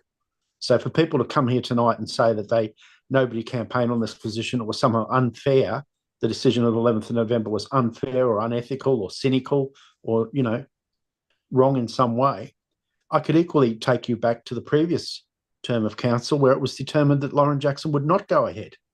And when that was overturned last term, I didn't complain. I didn't sook. I didn't throw around allegations of cynicism and political opportunity. Councillor Cameron. Thank you. I simply accepted that that's the democratic process of council. I recommend the councillors vote against this rescission motion. It will take us back to the situation prevailing on the 10th of November, and that position is unaffordable for this city. Thank you. Any further speakers for or against or questions? Councillor Hodge speaking for. Thank you, Mayor Mack. Yes, I do speak for the rescission motion. I did not support the motion on the 11th of November, and therefore I do support rescinding it. Just on a matter of principle, I think the need for a indoor 50-metre pool, for additional infrastructure in terms of learn to swim, hydrotherapy, I think this is all very well established over many years in this city. I don't accept the argument that tendering for preliminary design documents commits us to spend $150 million. That's just a fallacy, because those sorts of decisions would come down the track. So at the end of the day, I think, whether or not certain councillors do or don't believe we can get additional grant funding from different levels of government. I know for a fact that we won't be able to get it if we don't have design documents. So therefore, I couldn't suppose the motion on the 11th of November, and I support this. Thank you, Councillor Hudson. No speakers against. I have Councillor King speaking for. Thank you. Thank you. I speak for the rescission motion. I think one of our speakers summed it up really well, John, in determining some breathing space.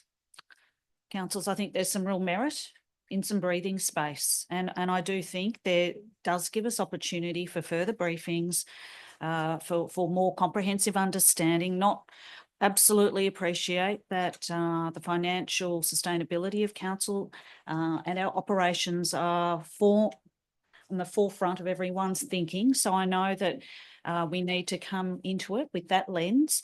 So I thank John because I think he came up with the wording that I was looking for. So that breathing space is important for me. And I guess when I look at the motion as it currently sits, in terms of D, subject to community consultation when finished, council receives a report on the viability of the following features. So I guess that term viability, I understand that, but I think what is missing, where is the mechanism for community and stakeholder engagement? And that hasn't sat well with me throughout this debate. And that is why I am definitely speaking for the rescission motion.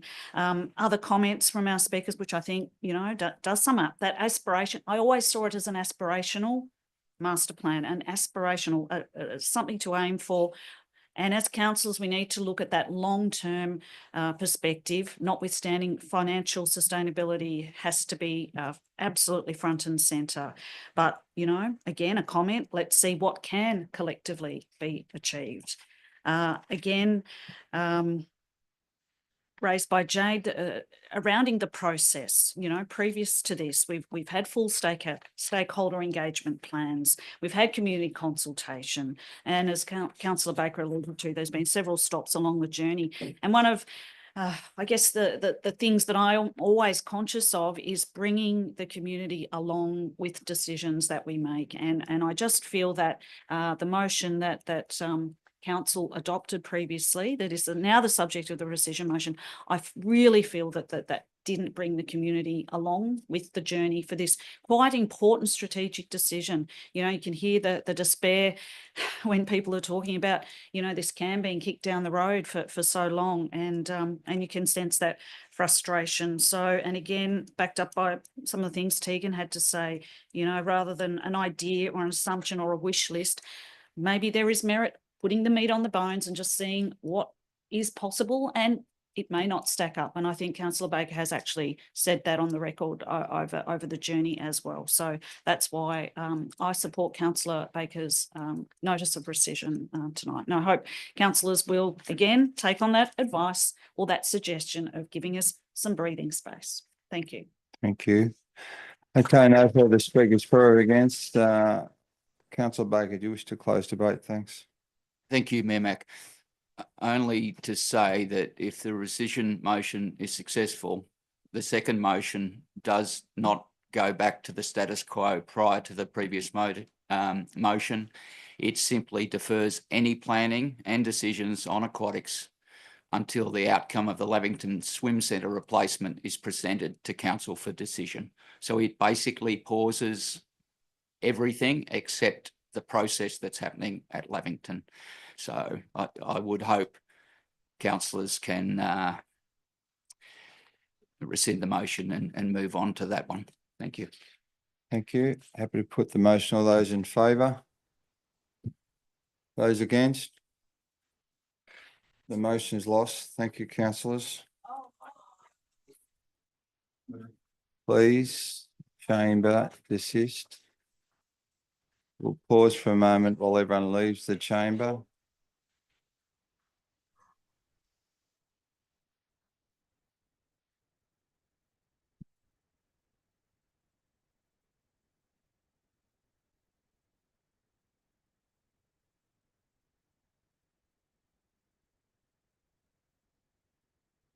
Okay, CM10, presentation to deputations. There are none. CM11, reports and minutes for committees and working parties. 11.1, minutes of the local traffic committee held on Thursday, the 14th November 2024. Thank you, Councillor Callaghan. Who was the chair of that committee? Lisa. Councillor Bukowski. So I move the recommendation that council receives, notes and accepts the minutes of the local traffic committee meeting held on Thursday, 14 November 2024. Thank you. Seconded by Councillor Callaghan. Happy to second the recommendation. Thank you. Councillor Bukowski, do you wish to speak to that at all? No, thank you. Thank you. No questions or debate. Happy to put that motion. All those in favour? Anyone against? The motion is carried. Excuse me, is Councillor Cameron still on screen?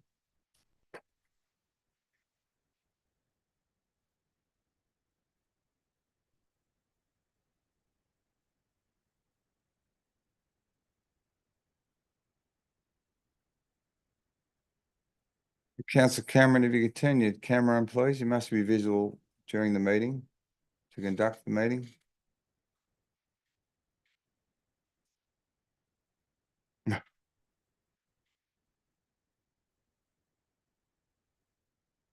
We'll just pause for a moment until he returns, I think. There he is. Thank you. Okay, happy to put that motion. All those in favour? Anyone against? The motion is carried. Thank you, councillors. Yeah, we did.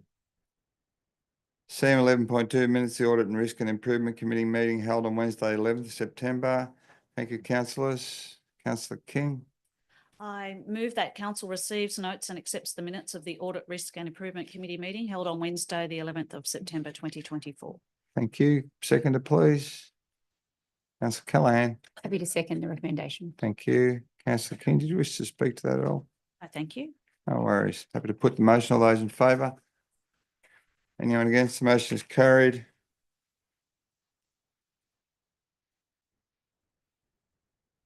Minutes of the Audit and Risk and Improvement Committee meeting held on Wednesday, the 23rd of October, 2024.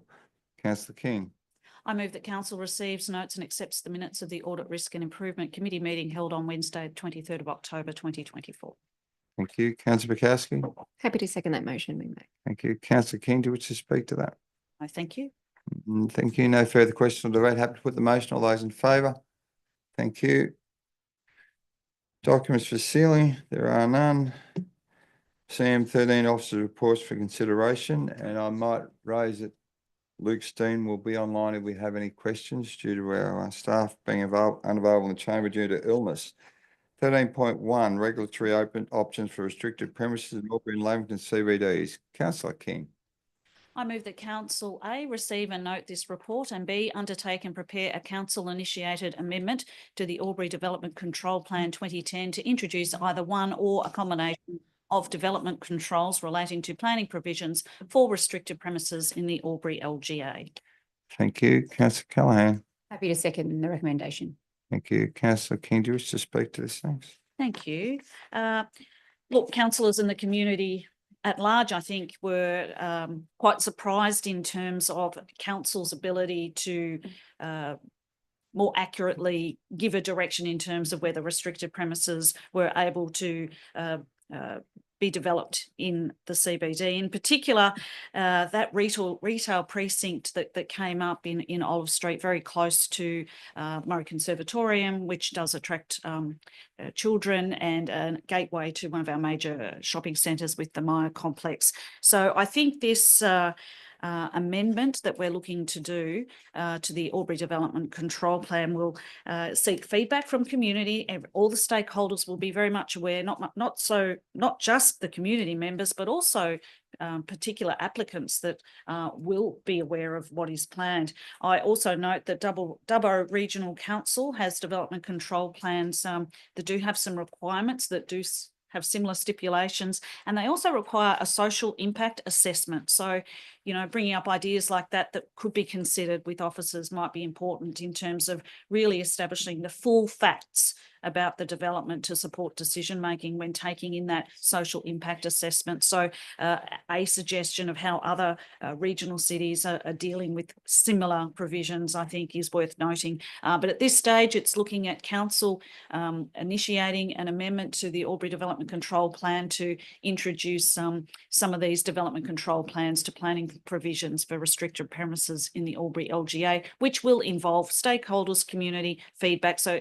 everyone is aware of what is proposed and planned, and again would come back to council for endorsement or not. So thank you to the officers for the work on that one, and clearly this would be subject to we don't want to keep our busy department of planners away from some of the core business, but I think when the time is right to work on this would be a wonderful step forward in my view. Thank you. Thank you. Councillor Callaghan speaking for, no speakers against. Yes, thank you. I'm happy to speak for it. We're here today addressing the DCP because there were no parameters in place previously that address the appropriateness of such establishments in our LEP and our DCP. We heard really loudly and clearly from our community that they did not want to see an adult entertainment centre in our core CBD. This is now an opportunity for the community to shape the outcome of the DCP, and I look forward to the community consultation. There's really three main focus areas: location restrictions, development controls, and monitoring and compliance. And we received lots of feedback about those three items when that application came to us. So I look forward to having many of the community members have the opportunity to speak about how they want to shape our community and the impacts of the changes to the DCP.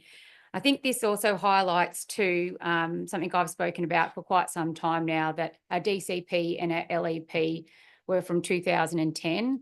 Really started the formulation of that back in 2006. And in the last 2 decades, 20 years or so, the expectations of our community has dramatically changed, and it forms a lot of our development applications, but also, this is one example of that. I know we're looking to do it in the nearish future, but in my observation, it can't come quick enough. So thank you. Thank you.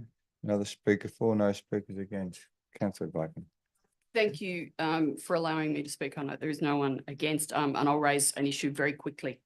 I believe we need to be looking at this because there is a difference between restricted and licensed premises, and there is a little confusion, or there can be the perception of some confusion between those two, but they are very different entities. And when we were reviewing the last application as a restricted premises, our staff were, because of our city layout, were looking at the contrast between restricted and licensed, and utilising some of the planning parameters and comparing licence with restricted. What we need to do is ensure that restricted premises are not able to be compared to licensed premises within our community. They are different entities, provide different facilities and services, and therefore need to be determined and planned for in a different way. Thank you. Thank you. Councillor Cameron, did you wish to notify us of you? I believe you're ill, is that correct? We'll just note that you're leaving the meeting. Thank you for your attendance. Okay, Councillor Hudson speaking for, no speakers against. Thank you. Thank you, Mayor Mac. I do speak in support of this motion, but not so much with regards to what it's specifically trying to achieve, more in support of the idea that there are developments which occur in our city which may not meet the expectations of the community, and that we shouldn't limit ourselves, frankly, to restricted premises. There are plenty of developments or development applications which may come forward which present harm or potential harm to, say, younger people. Off the top of my head, I can think of vape shops, liquor establishments, places of gambling. There are ultimately, I guess I echo the sentiments of Councillor Callaghan. I think we do need to review our DCP. I would prefer it to be done in a more holistic approach in one go, but I hope that this starts the conversation really around reviewing that DCP and our LEP so that we actually make sure that we are meeting the expectations of our community. Thank you. Thank you, Councillor Hudson. I believe it is up for review early next year, so thank you. There appears no further speakers for or against. Councillor King, do you wish to close debate? Only to thank the constructive debate by fellow councillors and reflecting their views, and no, happy to put the motion. Thank you. All right, I'm happy to put the motion. All those in favour? By division, we've got Councillor Baker, Councillor Bullivant, Councillor Bukowski, Councillor Glacken, Councillor Hudson, Councillor Callaghan, Councillor King. Thank you, and Councillor Mack. I didn't know I didn't announce my own.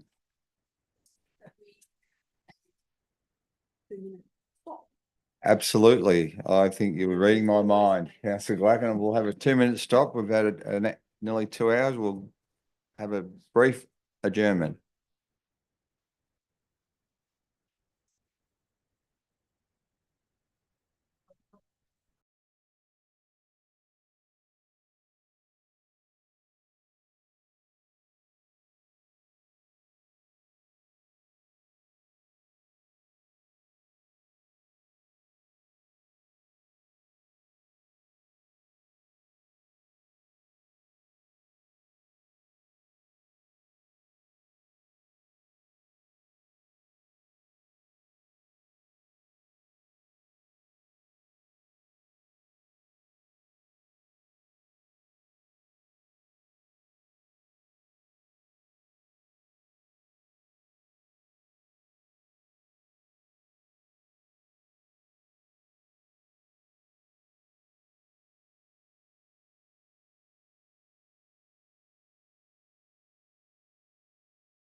If we could take our seats, please. Yeah, no drama. Yep. Okay, thanks for the quick adjournment. So 13.2, planning proposal opportunity for 7 Catherine Crescent, Lavington. Councillor Glacken. Thank you. Through you to move the recommendation as a motion that council receive and note the report, and resolved no specific action and rely on existing planning proposal assessment reporting and determination processes in relation to any proponent initiated planning proposal for 7 Catherine Court, Lavington. Thank you. Thank you. Councillor Bullivant. Happy to second that, Mayor Mac. Thank you. Councillor Glacken, do you wish to speak to that? No, I'm very happy to hear other questions and debate. I'm sure that staff will have some questions. Thank you. Okay. And reserve my right. Reserve your right of reply. Thank you. Councillor Callaghan, you had a question? Now, Councillor King. I'd like to move an amendment to Yep. the current motion, please. Yep. Just getting that up. Oh, okay, ready to go. Sorry, Ross, you were very quick. I looked at you and I think it appeared. Apologies. Thank you. I'd like to move that council A, receive and note this report, and B, supports direct submission of a proponent initiated planning proposal to council for consideration without the need to prepare an initial scoping report for 7 Catherine Crescent, Lavington. Okay. Councillor Glacken, are you happy to include that in your motion? Yes, and then I can ask some questions about it. Yep, thank you. Okay, thank you. So that becomes our motion. Seconder was Councillor Bukowski. You happy? Bullivant. Thank you. Okay, Councillor Glacken, you happy to reserve your right of motion, move the motion? You happy to reserve your Yes, still? I do have a question, but I think Councillor King Okay, also had. Councillor King, question? Through you to the most relevant member of staff, I'm just wondering what is the risk of heading to this, which I think is step 2, in what is proposed? What is the risk to us in going there? Obviously, we had a speaker earlier talk about some of the benefits and some of the savings. Are there risks that come to mind with? Mr. Steen to respond. Yes, Mr. Steen, can you respond to that question? Thanks. Thank you for the question. Through you, Mayor Mac. The pre-lodgement phase was only introduced more recently by the Department of Planning. It's really about encouraging early engagement with council to have these conversations about a potential plan proposal. I guess in this situation, many of those conversations have already been had in reviewing this notice of motion report response. Another key aspect is the agency engagement, which they flagged they had already commenced some aspects of that with the state government. So there could be other departments that would potentially benefit, but the key aspects of the pre-lodgement phase is around the agency engagement and with council. Thank you, Mr. Stein. Councillor Glacken, question? Yes, follow up if I may. Yep. Noting that answer through you to the most relevant member of staff, can you then confirm that in essence, that initial stage has actually been completed in the eyes of what would be our council staff to enable us as a group of councillors to support that, should that be the case? Mr. Steen? Thank you for the question again, through you, Mayor Mac. I would say it has been done in some degree, I guess not potentially to the same extent that we hadn't had a full scoping proposal report, which could be the case in some instances, and some of the plans on the screen and things like that would typically be circulated to staff. So it has had some elements of a pre-lodgement phase, but not a full pre-lodgement phase. Thank you. Councillor Glacken, do you have a follow-up? Yes. And thank you very much for that answer. Through you to the most relevant member of staff, can we get a determination that this is a feasible and legal motion that is before us? Thank you. Thank you. Thank you for the question, through you, Mayor Mac. Yes, it is, Councillor Glacken. If the information that's subsequently provided isn't to the standard or information that we need, then we'll say so. But there's no risk in progressing this, second stage of the process bearing all those things we've just talked about and keeping those in mind. Thank you. Councillor Hudson, do you have a question? No, thanks. Yeah. Okay. Speaker 4, Councillor Callaghan. Thank you, Mayor Mac. As previously alluded to this evening, the process for 7 Catherine Crescent has been going on for some time and has had extensive consultation with council since 2017, 2018.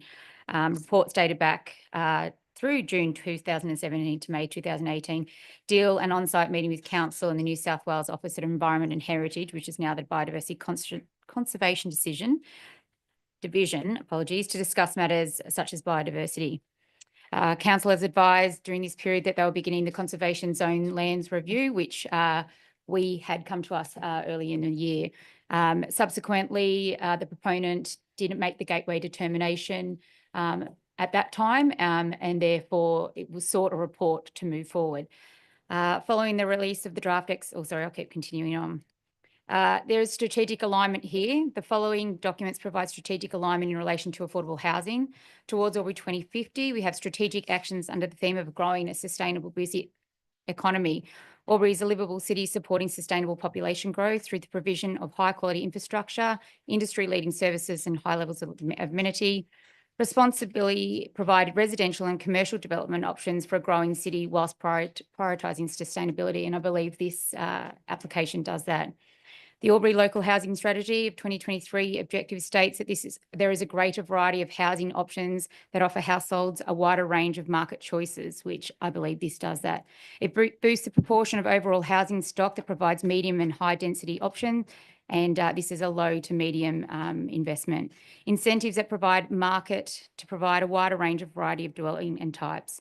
It also meets the Two Cities, One Community Strategy Action Plan that will provide and advocate for increased housing diversity, including affordable and sustainable developments. It aligns very strongly with Albury's vision for housing and its stock.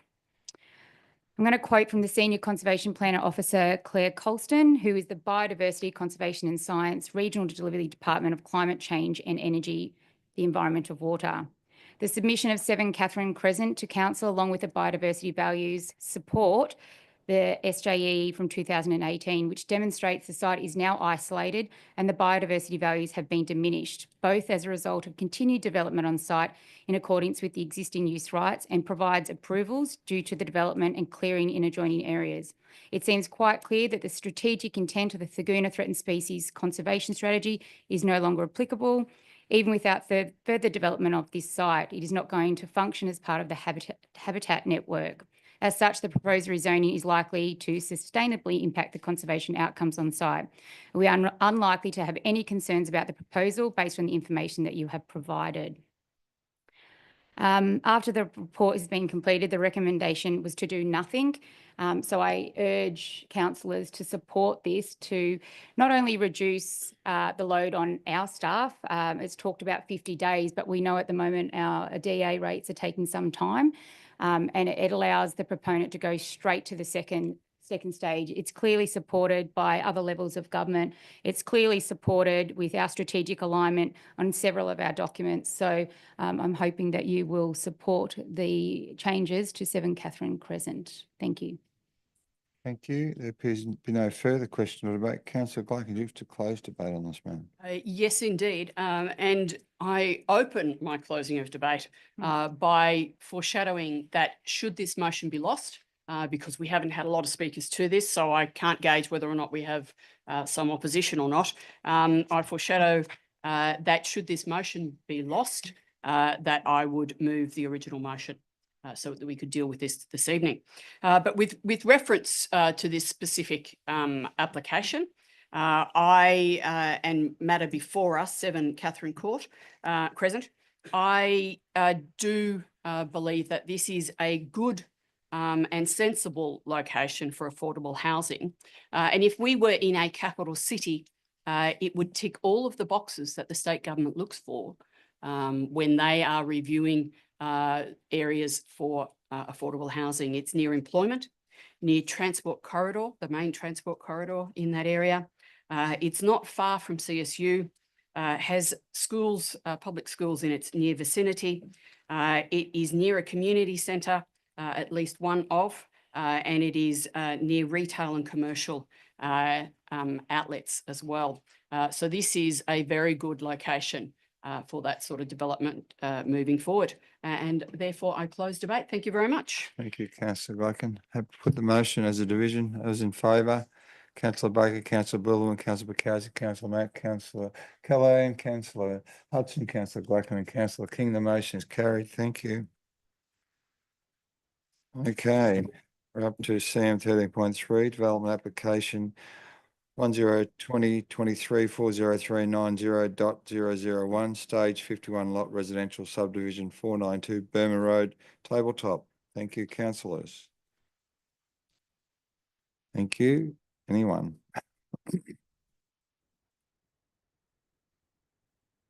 Councillor Callaghan.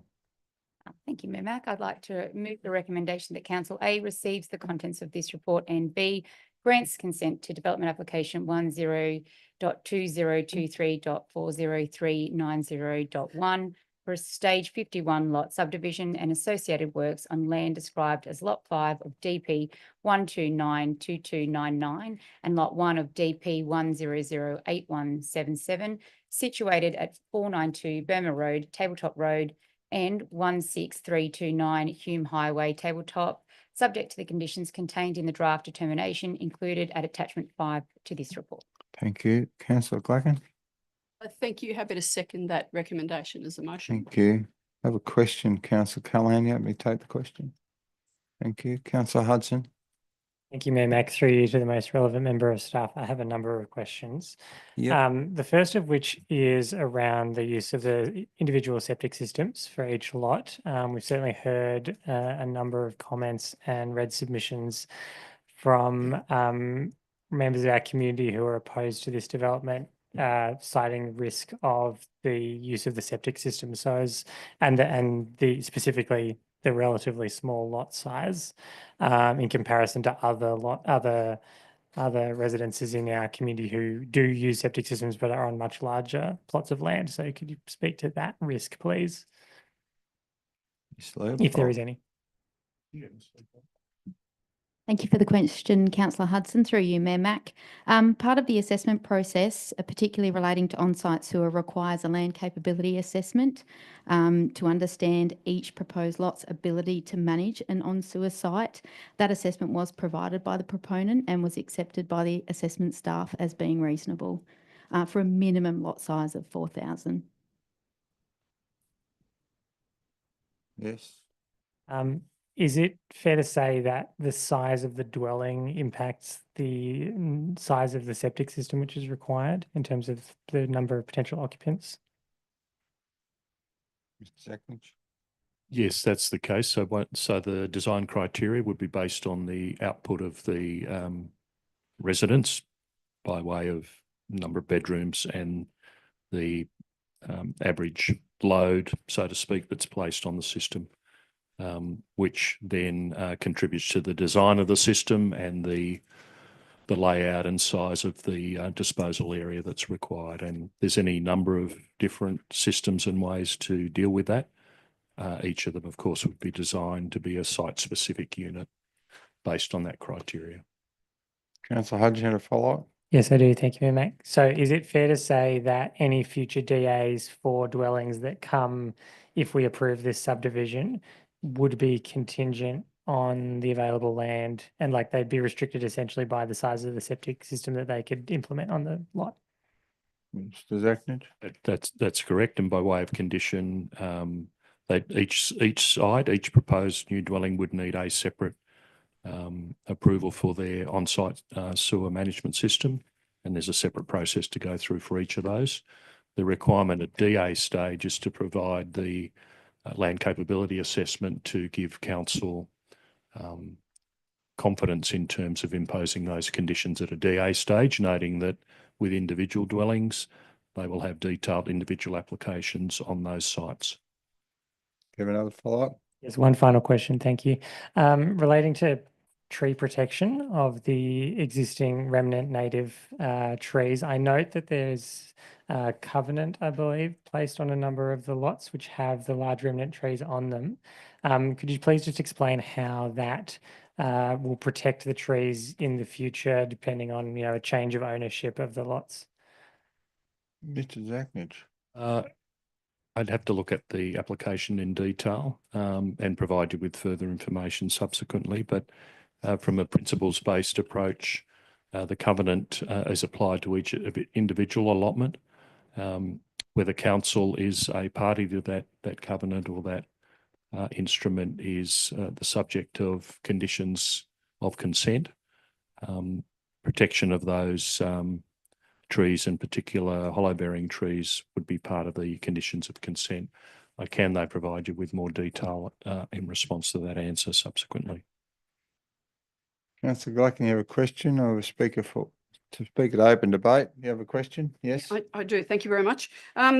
Through you to the most relevant member of staff, it is with reference to traffic and a speaker, and I'm not sure if it was the same speaker who sent an email about this, but it was about traffic and concerns with traffic in that area of Tabletop, but also traffic entering onto the freeway. My question is, if it is so unsafe, should we not close that route onto the highway now if it is so unsafe? And my second question is, what is the interaction that we have with the state government with regards to that entrance onto the highway for the future, whether or not a development was to take place or not? Clearly, people are saying it's unsafe. So my question is, how unsafe is that? Why has it not been closed if it is that unsafe? And what is the future for that road? Thank you. Thank you. Yes, Leopold. Ms. Leopold. Thanks for the question, Councillor Glacken, through you, Mayor Mack. So the intersection onto Hume Highway notes that that's a state road. In terms of what Albury City is doing around that is that we advocate around the safety of that road and the intersections of the roads, Tyneham Road and Burma Road, coming into that intersection. We meet regularly with Transport for New South Wales, and it is also identified under our MOVE strategy as an intersection that requires ongoing advocacy. Thank you. Another question from the mover. Councillor Callaghan, did you have a question? No, I have a follow-up question just in regards Yep. to Councillor Glacken's. Continuing advocacy, whereabouts are we up to in that advocacy? Have we had any specific milestones that have been met or moving in a positive direction? Because it was mentioned maybe closing the road, but I don't know if that's necessarily the solution. I'd hate to see anyone further injured or accidents in that intersection. But yeah, just wondering if there's any milestones or something that we're specifically working towards with Transport for New South Wales. Ms. Leopold. Thanks. Thank you for the question, Councillor Callaghan, through you, Mayor Mack. We advocate to Transport for New South Wales on a number of state-related pieces of infrastructure, not just this one. In terms of this individual intersection, we have considered advocating and working towards potentially black spot funding over the next year. There's no commitment around that, but it is something we will continue to work towards over the next year. Thank you, Ms. Leopold. Councillor Callaghan, just open debate on this matter, thanks. No, I do not. Okay, I have a speaker for Councillor Baker. Thank you, Mayor Mack. I am supporting this proposal, but I really do have empathy for residents nearby because the nature of what they've been used to is going to change. The village atmosphere will become a lot more urban over time, but I can't see a reason good enough to knock it back on any of the debate I've heard to this point. So I'll support it, but I do worry that what's been there before. I ride out there on Wednesday mornings along Burma Road, and it's beautiful. It's rural, and it will be changing. But I do think because this is staged, it could take a while for that development to all take place, and it might be 10 or 15 years before that happens, and that does give the school time to get bigger and some of the other issues to be sorted out. Thank you. There are no speakers against. The speaker for, Councillor Hudson. Thank you, Mayor Mac. I too speak somewhat reluctantly in support of this development. I absolutely take on board the concerns expressed by the people who've submitted and who've spoken this evening, and I thank you for doing so. I think for me, what it comes down to is a number of the concerns around, for example, the introduction of cats. Well, there's a condition that cats are not allowed to be brought into that development. In terms of issues such as light pollution, absolutely, that's an impact. They can be in part mitigated through just sensitive lighting design when it comes to that stage. Ultimately, especially with regard to the hollow-bearing tree protection and actually just the layout of the development, that is a lot more, in my view, sensitive to the actual geography and the environment there compared to a lot of other developments we've seen.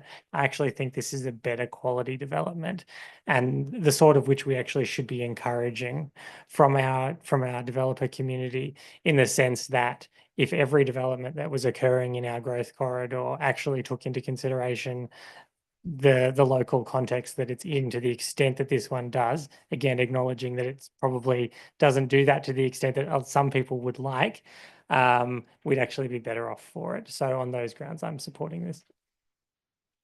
Thank you. There appears to be no speakers for or against. Councillor Cahalan, do you wish to close debate on this item? No, I don't. Thank you. Happy to put the motion as a division. All those in favour? Councillor Baker, Councillor Bullivant, Councillor Bacchus, Councillor Mac, Councillor Callaghan, Councillor Hudson, Councillor Gladkin and Councillor King. The motion is carried. Thank you, councillors. 13.4, development application 10.2024.40842.001. Alteration additions to attached dual occupancy development 64 Maryland Way, Albury. Thank you, councillors. Councillor Callaghan. Thank you, Mayor Mac. I'd like to move an alternate motion, please. Thank you.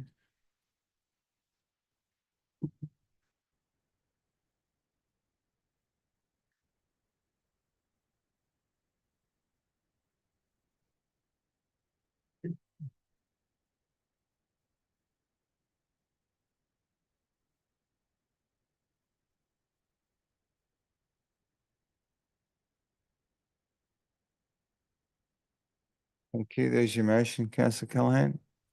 Thank you. I'd like to move that Council A receives the contents of this report and B refuses to grant consent to development application 10.2024.400842.1 for alterations and additions to attached dual occupancy development at 64 Maryland Way, Albury, for the following reasons.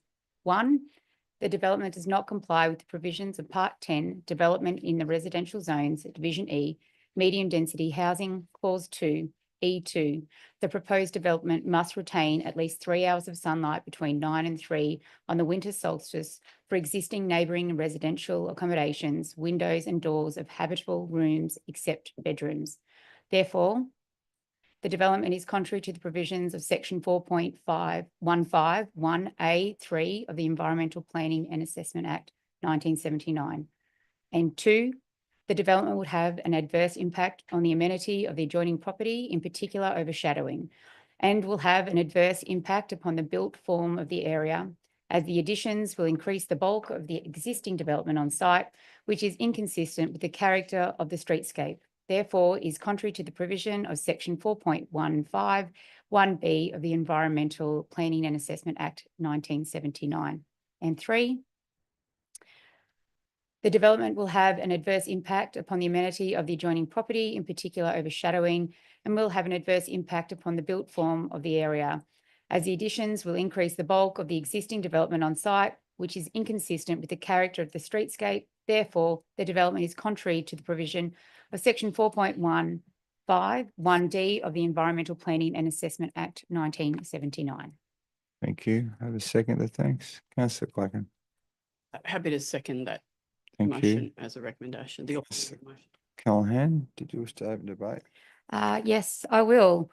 I suppose a little bit of history on this one here. I feel like we're in a little bit of a merry-go-round.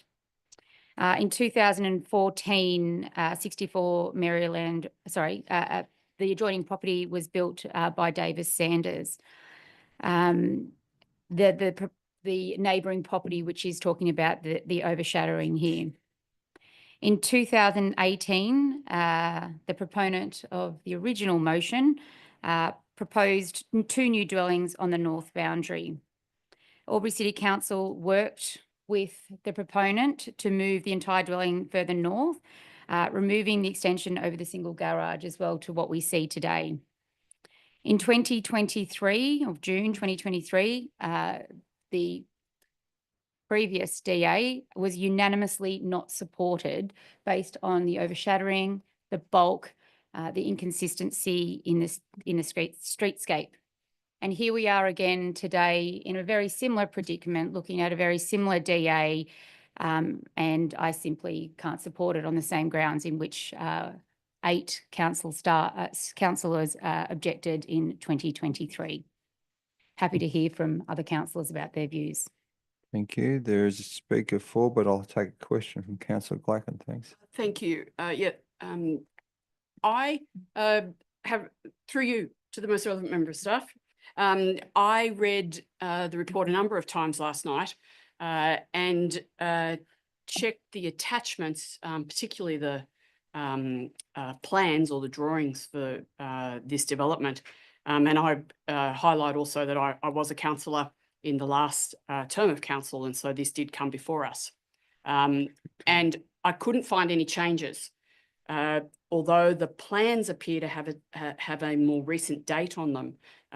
So through you to the most relevant member of staff, can they confirm, please, what, if any, changes are part of this development application? And with reference also to the date change on the plans. Thank you. Thank you. Mr. Leopold. Ms. Leopold. Thank you for the question, Councillor Glacken, and through you, Mayor Mack. I will note that senior planning staff are not available tonight for the meeting, so I'll answer to the best of my knowledge. My understanding is for this to be resubmitted, there must have been a minimum of 5% amendment to the previously submitted application, but I couldn't provide any further detail around what those amendments might be at this stage. Thank you, Ms. Leopold. Councillor Glacken. Yes, unless a councillor can highlight anything that they found in the report or the drawings. Yeah, okay, thank you. Thank you. Councillor King speaking for. Yes, I support Councillor Callaghan's motion here. Also noting that in the report that Council's Heritage Advisor is also not in support because it will result in a highly visible building of excess bulk and mass and excessively large roof. And I know that that is certainly is something to factor in my thinking. So I'm happy to support this. Also with Councillor Glacken was a councillor with the previous term that also had this application, which seems identical to me, but noting that there could be a variation of a minuscule nature potentially. Thank you. Thank you, Councillor King.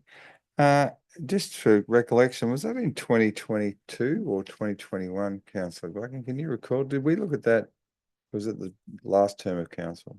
I thought it was the last Yeah, okay. It was discussed. Yeah, that was discussed during that previous term. Okay, thank you.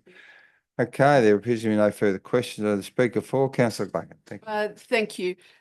Yes, I would like to highlight a couple of things in speaking for this. In essence, I really couldn't find any differences, if there were any. They weren't significant enough, I believe, for me to change my determination from the last time. Happy to reconsider something with good reason and significant changes, or noticeable at least, but I can't glean any from this application.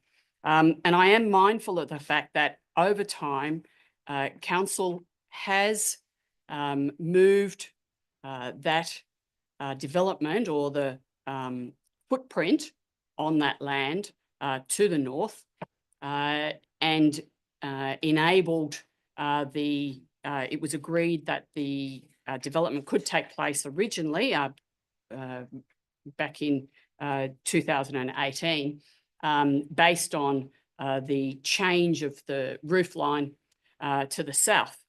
And the most previous application to redesign this building or redevelop this building in effect was attempting to put that original request that had been refused originally back in.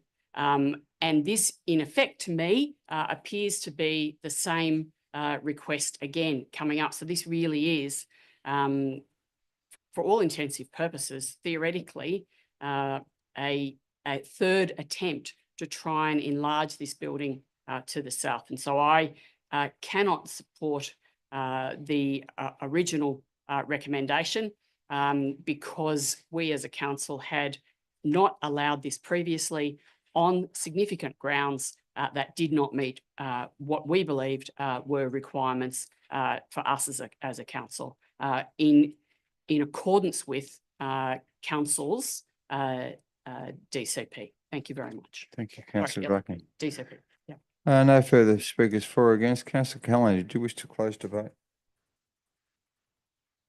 Sorry, I believe you have a question. Mr. Leopold, have you got a question? Sorry, not a question. I just can clarify around the variations, if that's okay. Thank you. So they included a setback of the second story and also alterations to the floor plans and the layout. Thank you. Councillor Callahan, did you wish to close? Sorry. Oh, Councillor Blackman, do you want? Yeah, just clarification on of the that answer. clarification? Setback of the second story, is that from the, so the change from the 2023 application to the 2024 application is a change to the setback. Is that from the south boundary or the west boundary? And is that the building line or the roof line? Ms. Leopold, how's your speed reading going? Pretty good, thank you. So as per the report, it says the building height is approximately 5.5 metres and that is not changing. The rear boundary, the exterior wall closest to the rear boundary is set back approximately 1.2 metres. And that, sorry, I'm just reading through.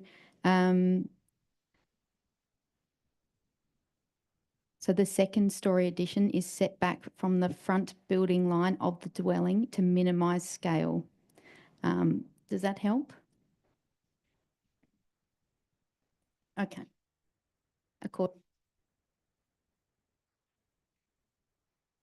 Abby?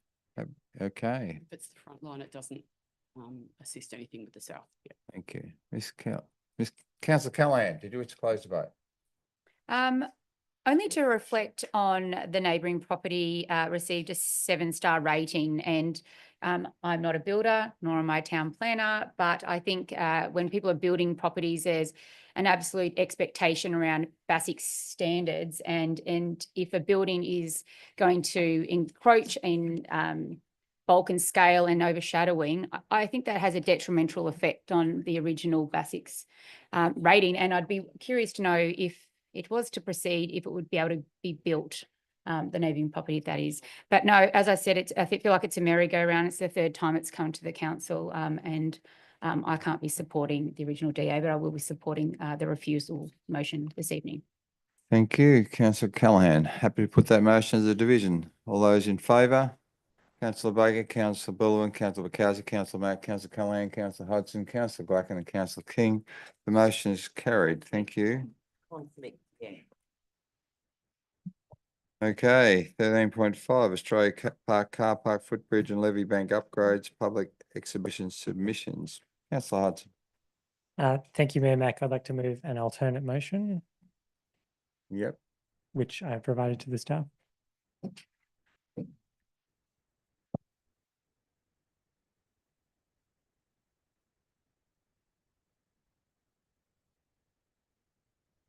You go. Thank you. I move as a motion that Council A receive and note the feedback received through the Australia Park Car Park Pedestrian Bridge and Levy Bank Upgrade Project public exhibition process.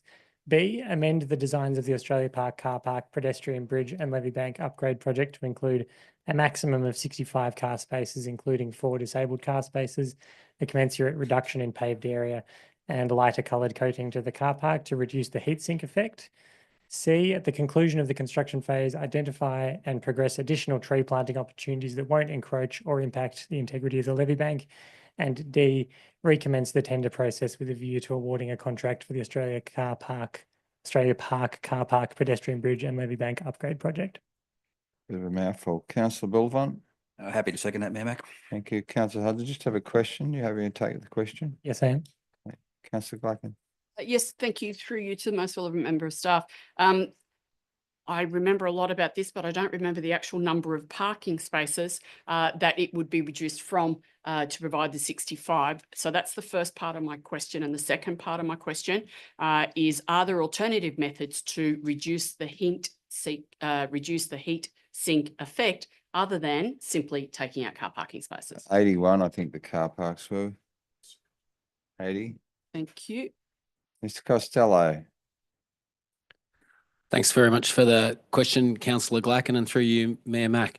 So in answer to your first question regarding the number of current spaces, if I recall the question, there's 2 current informal car park spaces, the gravel car parks. Correction. Yeah. What was the staff's intention for the car parking spaces? Noting that it's now asking that it be to a maximum of 65. Yeah. Sorry, correct.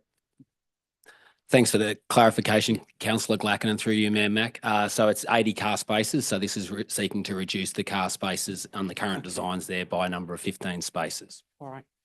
And the second part, are there other ways in which you can mitigate or reduce the heat sink effect other than directly reducing the number of car parking spaces? Mr. Costello. Thanks for the question again, Councillor Glacken, and through you, Mayor Mac. Yes, and through the report, we identified a few different options for reducing that urban heat sink impact. We've identified particularly using a coating, like a lighter coloured coating on top of the asphalt. And whilst that's a relatively new technology, it is being applied in certain instances and has been shown to reduce surface temperatures by up to 15 degrees. And obviously also we've identified a range of tree planting both within the car park itself and in the perimeter of the car park to also offset that impact of heat island impact thing. Thank you. Thank you. Comfortable? Okay. Question, Councillor Callaghan. Thank you. Just to follow up, you talked about the treatment, but were alternative investigations made into the surfaces rather than using traditional methods? Mr. Costello.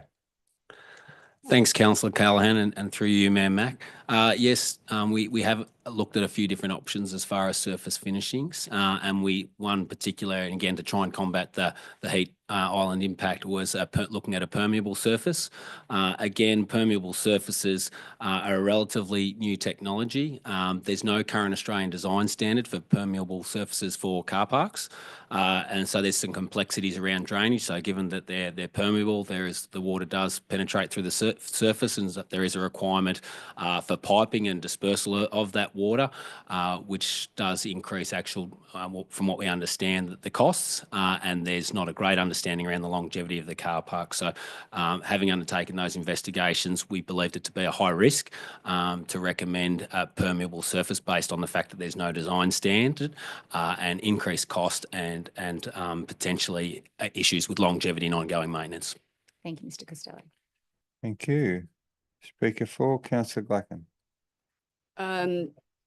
Councillor Hudson, you haven't opened debate. Off you go. Many speakers. Thanks, Mayor Mac. Look, I move the amended motion, and as has been elucidated by Mr. Costello, it's a reduction of 15 car spaces on the original proposal. This is largely in response to the community feedback. I think that obviously we've got the survey and there were elements of this project which had very strong support from the community.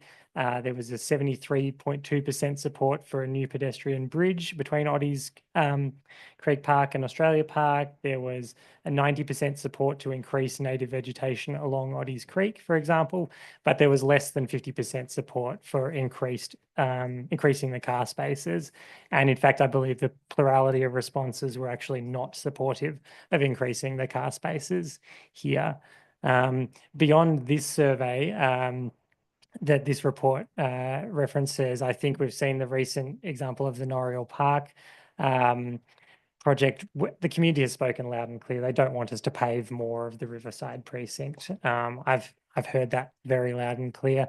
And so beyond that, I do think that increasing the number of car spaces in the area isn't consistent with the MOVE strategy, for example.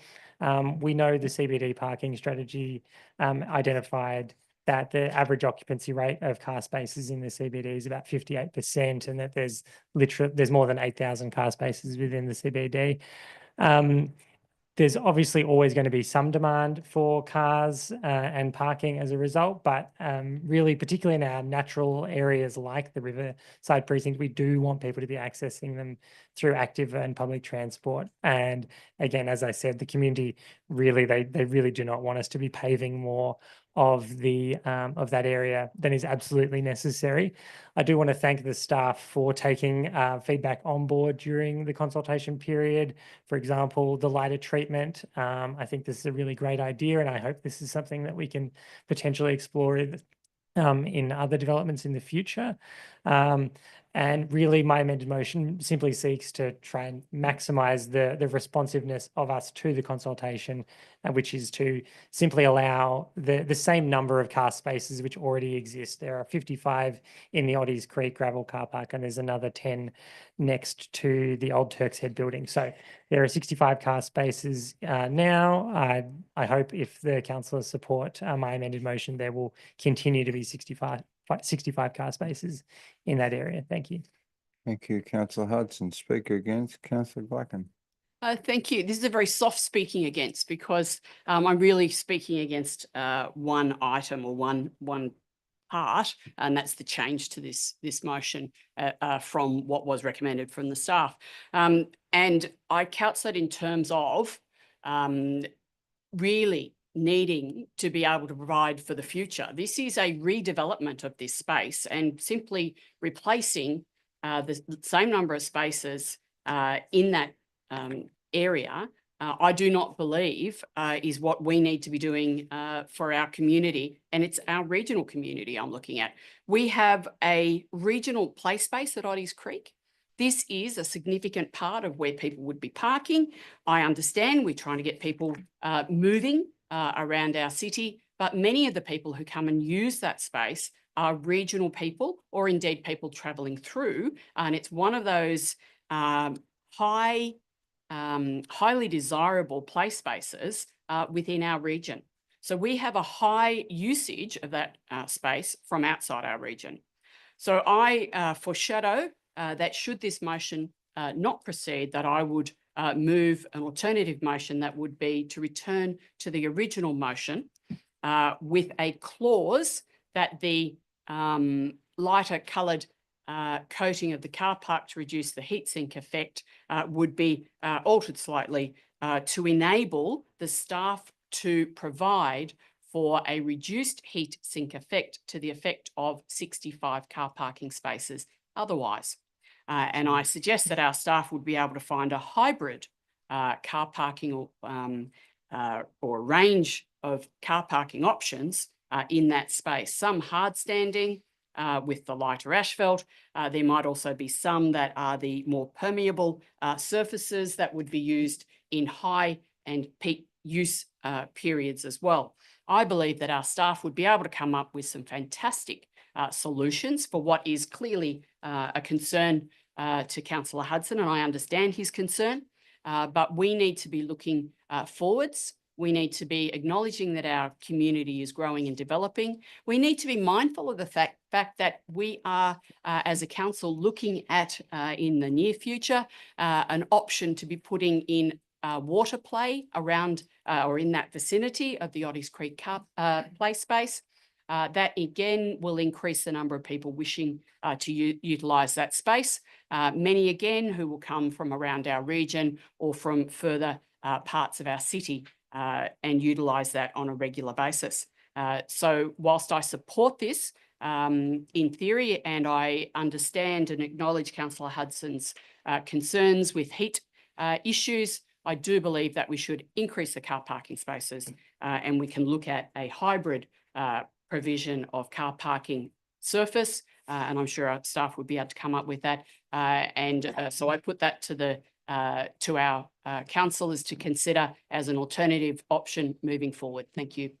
Thank you. Another speaker against. I have a question, but no speakers for at this point. Councillor Callaghan, your question, please. I do. I know that we're talking about the Australia car park here specifically, but on the maps provided on the Ebden Street section, there is formalised car parking there, which adds obviously to the 65. Can we ascertain how many parks are there in the Ebden Street section that's facing the cricket football oval? Mr. Costello. Thanks for the question, Councillor Callaghan, and through you, Mayor Mac. There's already car parking in that area, so that wouldn't result in necessarily a net increase in parking. There may be one or two with the realignment of some of that area in there, but at the moment there is parking along that Ebden Street area, so it's effectively replacing like for like. It's just upgrading and reconstructing the surface, increasing the height to allow the levee to have that increase in height. Sorry, just a clarification. Are we aware of how many parks there are along that roughly? Just trying to count myself, but I was thank you. Off the top of my head, Councillor Callaghan, I'd need to take that on notice. But as I said, my understanding was we're effectively replacing what was there already. We're just reconstructing the existing car park. So I'd need to count them up and come back to councillors with the exact number. Thank you. Speaker against, Councillor King.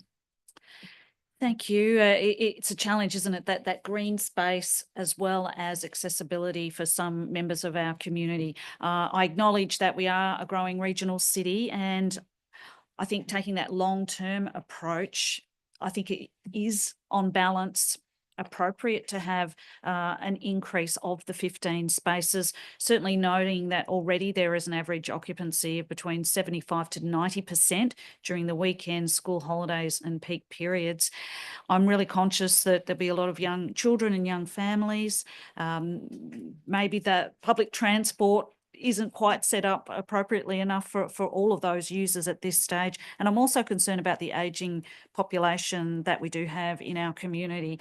Notwithstanding, I think with great design, and certainly I think Councillor Hudson's raised some great points there in terms of balancing that community expectation. I'm just very mindful of that longer term growing population, and that we are already have an average occupancy of between 75 to 90% during the weekend, school holidays and peak periods. Sort of taking that 10, 20, 30-year time frame, I'm a little nervous about if we don't plan for it now, what that may look like down the track. Also noting that in terms of visitors to Albury, you know, often they do come from Melbourne potentially, driving to our region. I think that is a welcoming opportunity to get them in to experience our attractions, and having that accessibility is something that I think is prudent for us to plan during the long term. So I understand community feedback was rather sort of 50-50 in relation to that. Hopefully with clever design and constructive plantings and of that nature, that green space element will certainly be something to really take our eyes away from the treatment of the 15 additional parks. So that's why I won't be supporting this motion in its current form. Thank you, Councillor King. Speaker 4, Councillor Callaghan, and then I've got Councillor Baker. Thank you. Yes, I'll be speaking for the amendment tonight, and I've had a quick gauge and a quick look. It seems to be potentially another 35 parks. So taking that whole area and looking at that as a unit, there's about 100 parks up there. And as a mum with young children, I absolutely frequent Ottie's Park and currently go down the old bridge there and park, which isn't formalised parking at all, and it's often higgledy-piggledy. And in noting that when I do go there, those car parks up against the oval are empty. And I say that because we want the quickest park. We go to where we can go to, but now with the improvements to the levee bank and the bridge, if everyone's parking up there and walking across, I know from my observations of using that very frequently that I think those 100 car parks will service us now and into the future.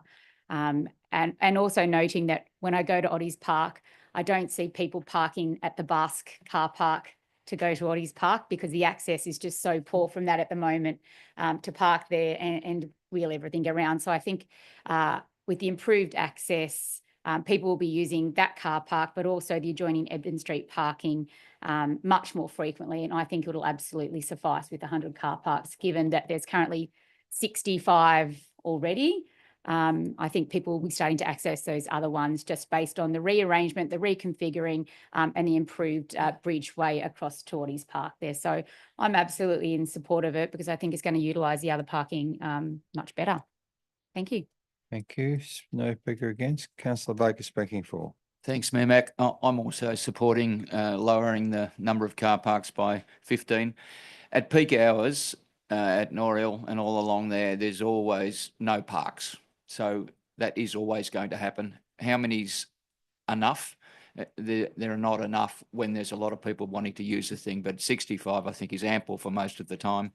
And when it's busy, people will just have to park further away and walk, exactly as they do at the Albury Swim Centre and along next to Hoveltree Park. And there's always occasions when there's football games and you can't get near parks to do different things. So I think less parks going forward is probably a good thing, and maybe our community has to learn to adapt that maybe they can't always park right next to where they want to go and maybe walk a little bit further. Thank you. Thank you, Councillor Baker. There appears to be no further questions or debate. Councillor Hudson, do you wish to close debate? Yes, I will. Thank you, Mayor Mac, and I thank all councillors for their contributions tonight. I certainly acknowledge the concerns raised by councillors Glacken and King. And just to be clear, this isn't a reduction in the number of car spaces which are already there. It's simply just formalising the 65 car spaces which are there. So it's not a net reduction over what's there right now. I think certainly acknowledging that there are lots of travellers who come to our region, but one of the reasons they come to it is because of our beautiful riverside precincts. And as Councillor Baker eloquently put, really there is no maximum number of car spaces that we could ever build because people will simply use them. It's induced demand. That's just a mathematical factor of car parking and car use. So I think this is a very reasonable compromise. As I said, the community have said loud and clear they do not want us to keep paving over our riverside precinct, and acknowledging that the heat sink effect is only one aspect of that. It's also just that we want to retain and enhance the green spaces, the soft natural spaces in that area. And I do want to thank the staff again for amending the design so that it is more sensitive to the area and there is greater retention of the existing trees as well with some of those changes that have been proposed to the levee bank. So with that, I commend this motion to the council. Thank you. Thank you, Councillor Hudson. Happy to put the motion. All those in favour? Those against? The motion is carried. Thank you, councillors. CM 13.6, potential suitable locations for a new single-site hospital, considerations and information package. That was a quick press. Councillor Bullivant. Thank you, Mayor Mac. Recommend that Council A, receive a note report, and B, utilise potential suitable location information package to support further joint advocacy for the establishment of a new single-site hospital in collaboration with Wodonga Council.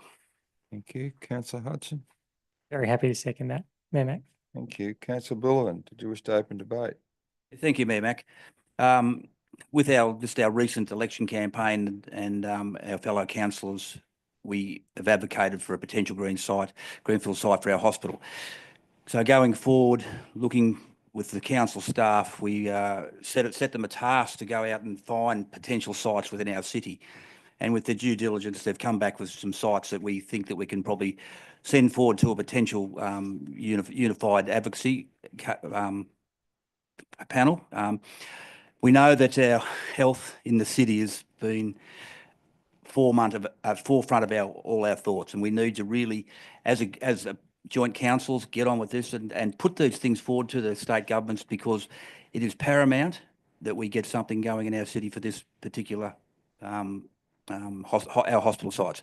We have people talking to us every day about what possibly could go wrong, what can't go wrong. But as a combined council, I can be very proud to say that we've all got in. We've given our 2 bobs worth. We've put up a motion, and we've got a few sites that we can look at now, and hopefully get something going in the future. Thank you, Councillor Beaumont. Councillor Callaghan, speak against. Councillor Glacken. Thank you. Again, this is a soft speaking against because I'm actually speaking for it in a respect, and that is with reference to the future and very much the longer term future. I still am of the understanding that the state governments have determined that they will rebuild the existing site. However, into the future, at some stage, we will be requiring, I'm talking 30, 40, 50 years into the future, we will be in need of possibly a new site, a new larger site for a hospital. Goodness only knows, because as the world progresses and science advances, we find that treatments are not necessarily the treatments as we know them at the moment, and treatments of the future, medical intervention of the future may be completely different, and we may actually be looking for smaller sites for hospitals. Goodness only knows. However, I am speaking against this with reference to a new single site hospital in the current period, but very happy to support this with a view to the very much bigger picture, longer term. So I'm talking, as I said earlier, 30, 40 or 50 years' time. It is important that land be put aside or areas be considered and for an eye by the government to be put onto those, or to be put on those sites for future potential use. So I support it in that regard, but I do not support it with in the view of the near future, noting the stance of the 2 state governments. Thank you.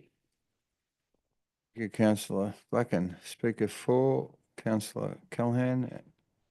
Thank you. I'm excited that this documentation, and thank you for preparing the document, CEO Mr. Zachnich. I think the Albury community have spoken really loudly, and we mentioned this many times, that in the recent elections, we've heard our community say they want a new hospital on a new site.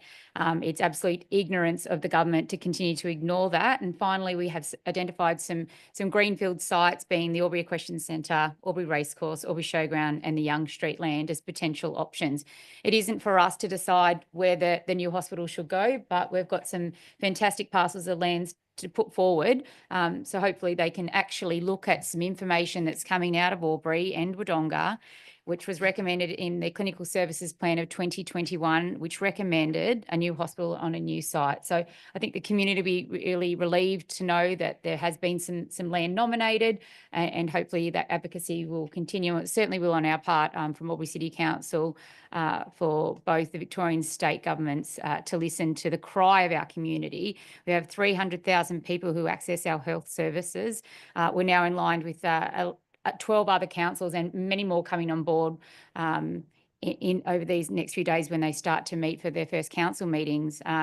But it's time for Health Infrastructure New South Wales to get their head out of the sand and really look at these options and move forward on them. Thank you. Thank you, Councillor Callaghan. Speaker 4, no speaker against. Councillor Hudson.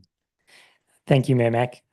Look, I'm very proud of this report. This report does come directly as a result of that motion that I moved on at our first council meeting of the new term. And I really do want to thank the staff for their thorough investigation of 11 sites. And look, we acknowledge the majority of those sites actually did prove non-viable with a balancing of the pros and cons of each site. But I think there are some really, really viable suggestions in this report. And I think the community itself can have confidence that Albury Council really has done its due diligence now. None of the sites are perfect, obviously, but neither is the current site for all of the reasons that we already know. It is constrained by the land. It is constrained by its proximity to Eastern Hill, by parking, by access to other services. Frankly, if we were doing this desktop exercise and that hospital wasn't there, we probably wouldn't actually select that site either. But I think, as I said, this demonstrates that Albury Council is serious in its advocacy efforts for a new hospital on a new site. That is what the clinicians, that is what the community groups, that's what the community at large have been calling for. And the state government's really, just as Councillor Callaghan said, they need to get their heads out of the sand. I do think it's worth addressing the correspondence that we did receive briefly from New South Wales Health Infrastructure and from the Health Minister's office. It's a lazy copy and paste job, frankly. The two letters, they're basically identical. And, it exemplifies two issues which this community has faced throughout this whole process. One is they simply haven't committed enough funding to deliver the health infrastructure that the community needs and deserves, but they think that repeating the same thing over and over again will somehow change the outcome. And two is, frankly, just the continued disrespect with which this community, and when I say this community, I mean the entire region, is being treated with by the state governments. As I see it, they just refuse to acknowledge the concerns put forward by clinicians, put forward by the community groups, and put forward, frankly, by just about every council in the region now too. I mean, to quote our friends at the Border Mail and their op-ed yesterday, the two letters sent in response to intelligent, transparent lobbying from Albury Council have shown up this woeful attitude. It is absolutely woeful. But let us not settle for inadequate solutions. Our community deserves world-class healthcare. I think this report removes just one more barrier to getting that. We've identified that there are a number of viable sites in this city, and I really look forward for council, with Albury Council, and using it in collaboration with Wodonga Council in those ongoing advocacy efforts. So again, I thank the staff for their work in producing this report. Thank you, Councillor Hudson. There appears to be no further speakers for or against. Just one from me, and not to sort of drag this on, but it's pretty important that, as you've mentioned, as speakers have mentioned, that we are in lockstep with other councils in relation to this particular issue, and we at last have a conjoined position, and I look forward to Wodonga's meeting on the 16th of December, where they will also identify sites in Wodonga for a potential greenfield hospital. This particular issue, as you have patently stated in both of your addresses, all the addresses, that we are underfunded and undervalued by our state governments, and basically the state governments need to wake up. Regional Australia is struggling and is on its knees, and yet we still now take advantage of our people and expect them to take second-rate opportunities in terms of funding for a brownfield site, which is quite patently wrong. And for all reasons, what we're doing is right. And I'm very, very proud to say that we are doing what we need to do. And we wait with bated breath for a response to our letter to both premiers for an urgent meeting. And we don't have that meeting. Well, we'll be sitting on their doorstep waiting for an answer. So thank you, councillors, and I'll ask Councillor Bullivant to close debate. Thank you, Mayor Mack. As you can all see, it's a very passionate council we've got here. It's a very emotive subject that we're trying to get something done on behalf of the people of our two cities. I commend the motion to the council. Thank you. Thank you. Happy to put the motion. All those in favour? Any against? The motion is carried. Thank you, councillors. CM 13.7 Sustainability Advisory Committee membership. Thank you, Councillor Hudson. Thank you, Mayor Mack. I move as a recommendation that Council A endorse the nomination of members to the Sustainability Advisory Committee as proposed at option 1, Jonathan Howard, Graham Dade, Lyndall Garwin, I apologise if I've mispronounced that, and Libby Rouse, and B, re-advertise in February 2025, seeking an additional 3 SAC members with a report to Council for endorsement prior to the committee's second meeting in April 2025. Thank you. Councillor Glacken. Happy to second that. Thank you. Councillor Hudson, do you wish to speak to that at all? Very briefly, Mayor Mack. The Sustainability Advisory Committee is a very important advisory committee. It has a fantastic track record of providing really valuable advice to council and really expressing the community sentiment around sustainability and protecting our natural assets. So I really encourage people to nominate. I will be the chair of the advisory committee, I believe. Is that no? Sorry, sorry. I apologize. I've preempted. I will be on that committee. I apologize. And I really encourage. I know exactly. I'm not preempting anything. But I really encourage particularly young people to nominate as well. It's a cliche that young people are absolutely the future of our community, and I think it would be wonderful to have some more younger voices on the committee. I do want to thank the applicants. All of them bring a wealth of experience. They've all been on this act previously, and I really look forward to working with them as the chair or otherwise in this next term of council. Thank you. Thank you, Councillor Hudson. Speaker for, no speakers against. Councillor Callahan, did you wish to speak for this? No, I don't anymore. Thank you. Okay. Councillor Hudson, did you wish to close debate? Councillor Chair Hudson, did you wish to close? No, thank you. I think I've said enough. Happy to put the motion. All those in favour? Anyone against? The motion is carried. Thank you. 13.8 draft prevention of homelessness plan. Thank you, Councillor Glacken. Thank you. Just get to the right bit. There we go. Happy to move this recommendation from the staff as a motion that Council A endorse the draft prevention of homelessness plan 2025-2030 and places the draft plan on public exhibition for a period of 53 days, 10 December 24 to 31 January 25. And B, in the event of no submissions seeking amendments are received during the public exhibition period, adopts prevention of homelessness plan 2025-2030. Thank you, Councillor Bukowski. I second that motion, Mayor Mac. Councillor Glacken, did you wish to open debate? Yeah, I would like to point out a couple of things with reference to this and why I am supporting the staff's recommendation. Council have taken some steps towards building the relationships and the connections within our community to support our community moving forward with us as a community endeavouring to prevent homelessness in our community into the future.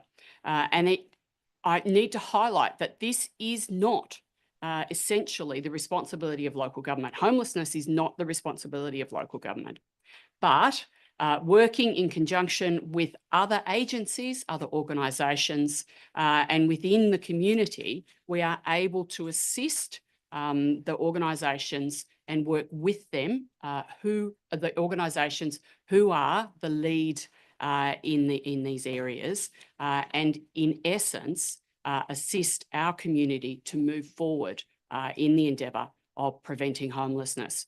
And Council has done a number of significant things in the past period with the existing plan, and I believe that our staff should be commended for the way in which they have incorporated this and been able to put significant staff effort towards leading us forward with this. And a second plan, the second plan, I believe, enables our staff to even enhance and do more than we have been able to do previously. Thank you. Thank you. Speaker for, Councillor Bukowski. No speakers against. Yes, just briefly. I think it's really important to note that this homelessness prevention strategy is a real testament to Albury City Council's commitment to fostering both a caring and resilient community. And it also shows that Albury City Council is leading the way, showing that local governments can actually make a real difference when it comes to tackling really critical issues in our society. So good job. Thank you. Councillor King speaking for, no speakers against.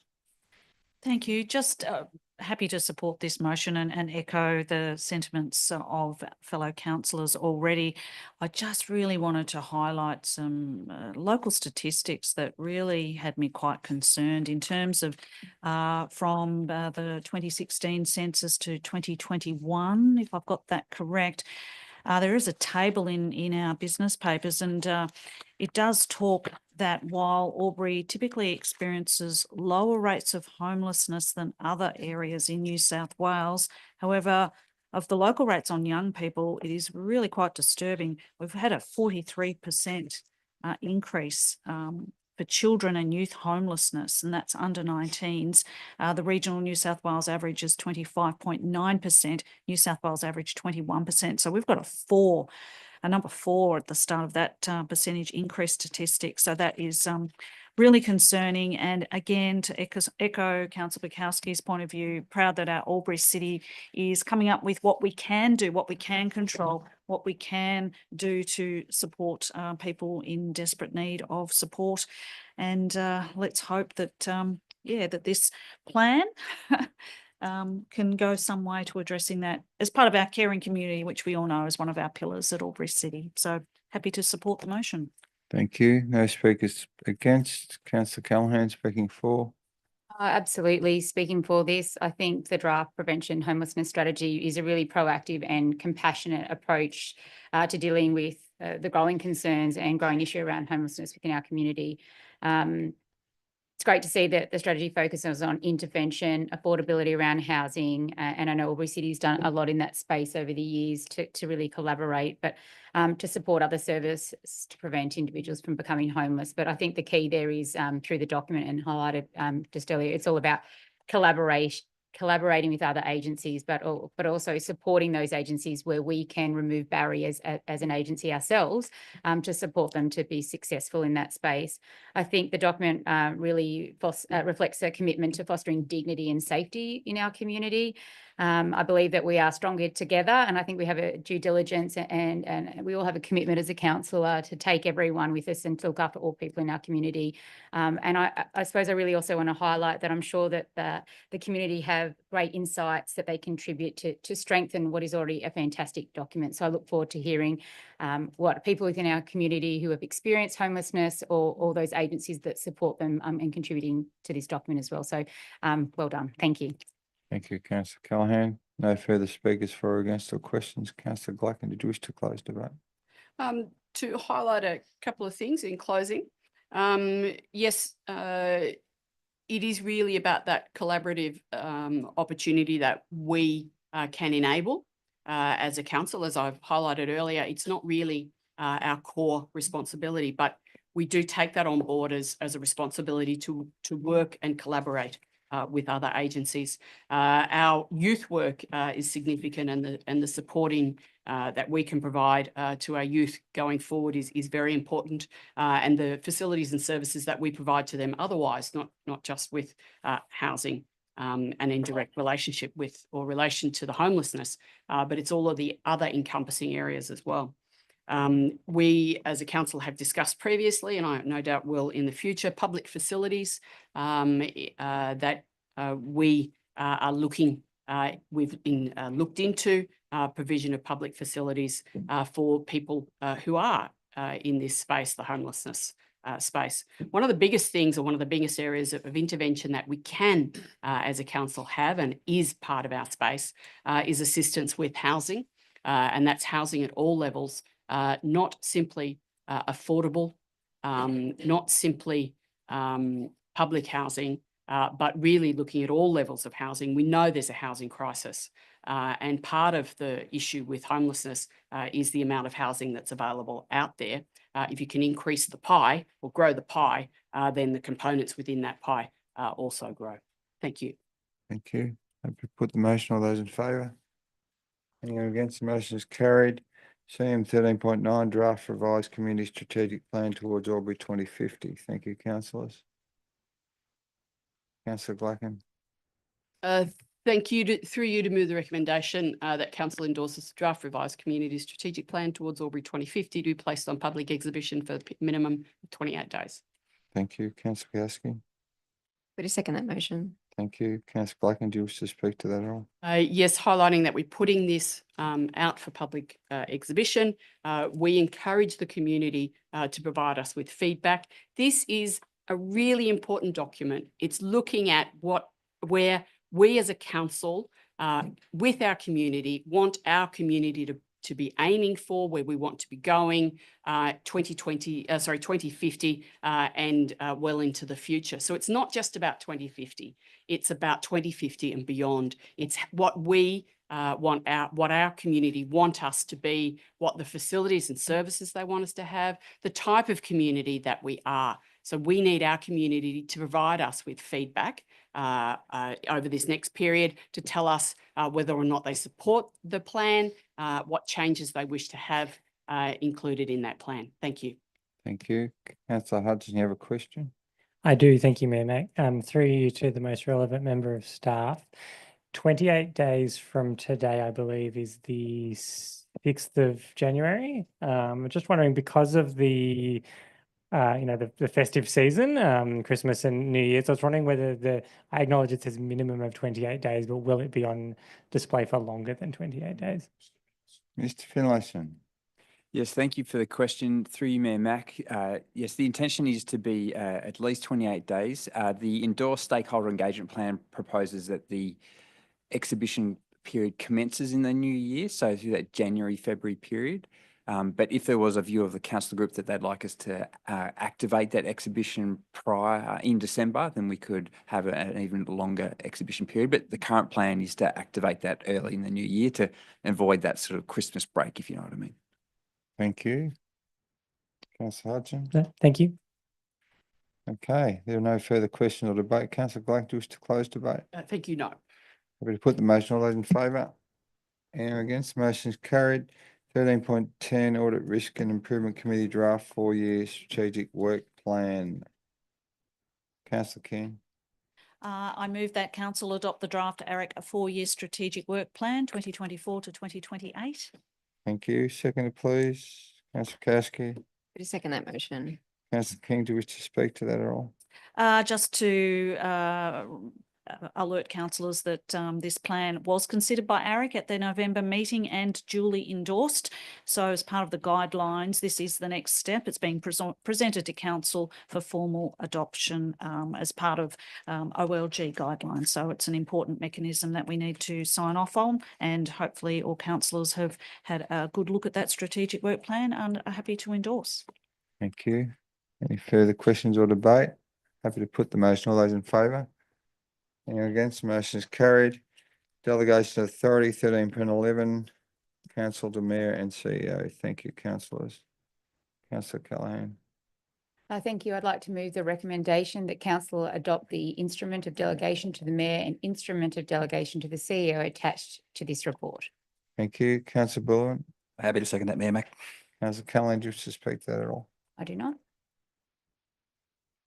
Councillor King wishes to speak for.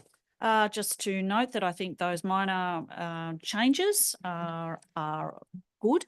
In particular, managing the Chief Executive Officer's contract. I think having the Mayor to sign off in terms of leave applications of the CEO is timely. We can look at the agendas in front of us and what may or may not be coming forward. So I think having that, I guess, line of sight over that is helpful.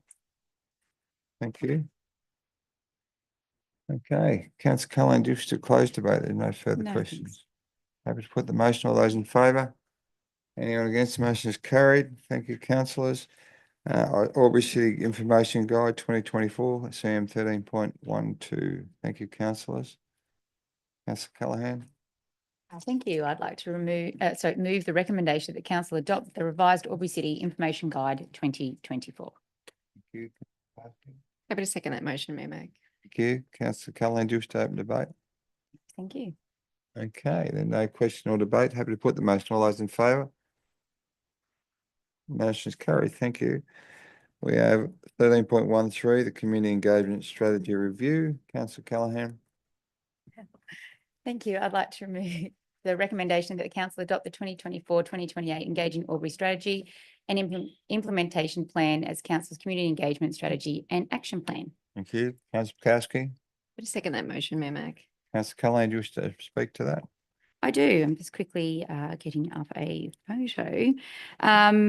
I think there's some really exciting new initiatives in the Engaging Albury Implementation Plan. And I know the councillor group will be very aware of my most favourite one, which is to develop an Albury City app to enable community connection on the go.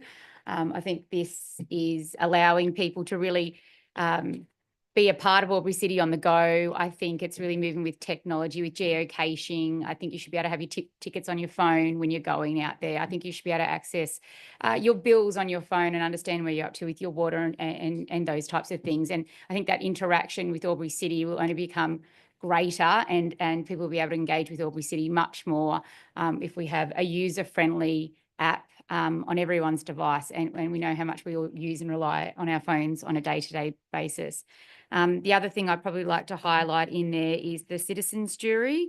So that concept about having a group of people in the community that provide feedback too. So really different to kind of the have you say, but I think that really offers another avenue into understanding what the community think and feel on projects, perhaps as a soft launching pad before we go out to the greater community to hopefully nip in the bud some of those issues that we do see when we go out with some of our rendered or high level projects within the community. But no, I think that the team have done an amazing job. I think it's one of those really tough departments in our community, because I know there's so much time given to pop-ups and trying to engage, and often we see that people are only engaged with things that prick their interest or their ear, but there's a lot of work that goes into kind of reaching out, and I know those touch points are really varied, and we are continuing every time we do it to improve consistently. And I think this document really highlights that willingness to go back and reflect and to continue to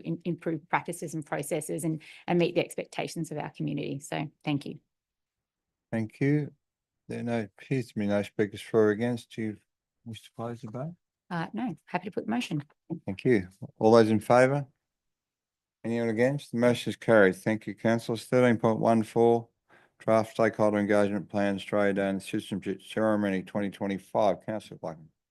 Thank you. Through you to move the recommendation as a motion that council endorse the 2025 Australia Day draft stakeholder engagement plan to guide community consultation in relation to the events held on that day. Thank you. Councillor Bulvin. Second that, Mayor Mac. Thank you. I have two questions, one from the mover and one before the mover. Councillor Hudson, do you wish to make a question? Great one. I do. Thank you, Mayor Mac. I'm just trying to find it. I noted in the stakeholder list, it mentions that the Aboriginal Advisory Committee, sorry, through you, Mayor Mac, to the most relevant member of staff.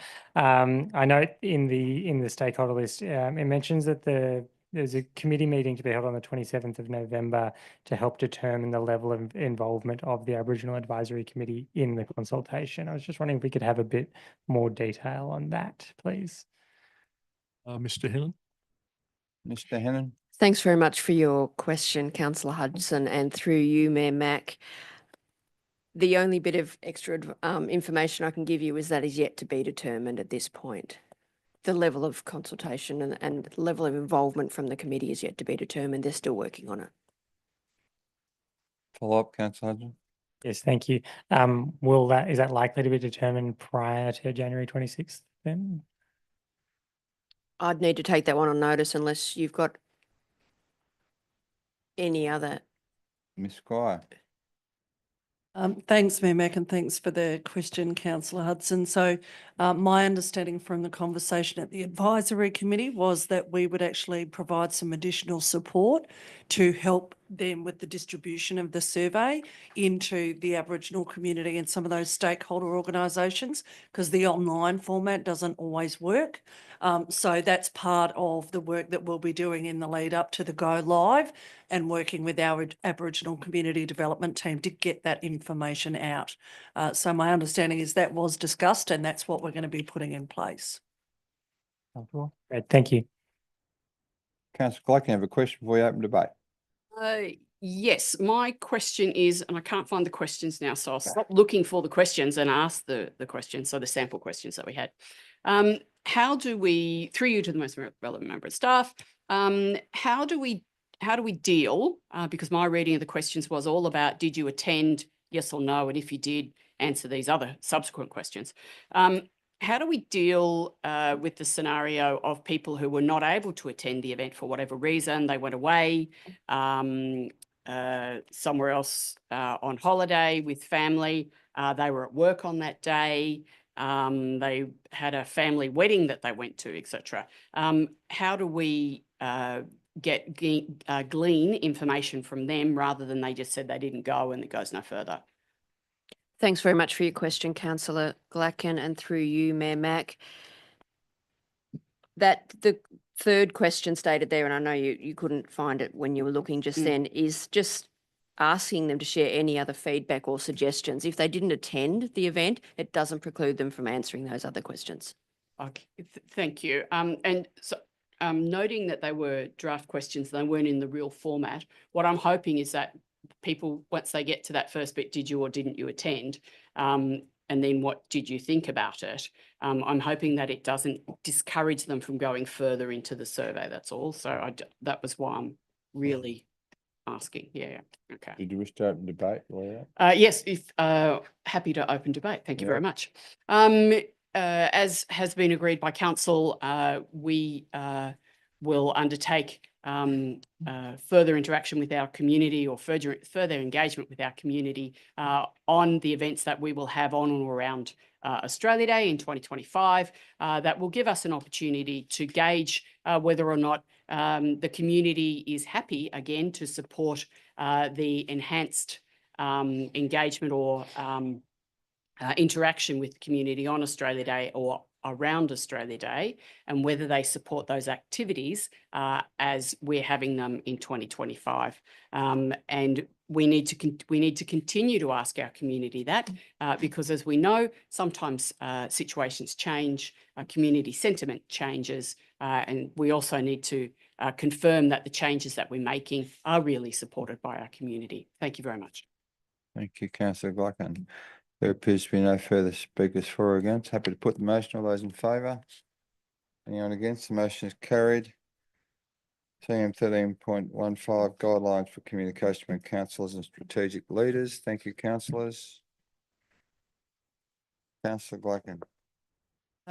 Thank you. Through you to move the recommendation as a motion that council A, endorse the updated Albury City guidelines for communication between councillors and strategic leaders, and B, note that a new draft policy informed by the Office of Local Government Model Councillor and staff interaction policy will be presented for the consideration by council no later than September 2025.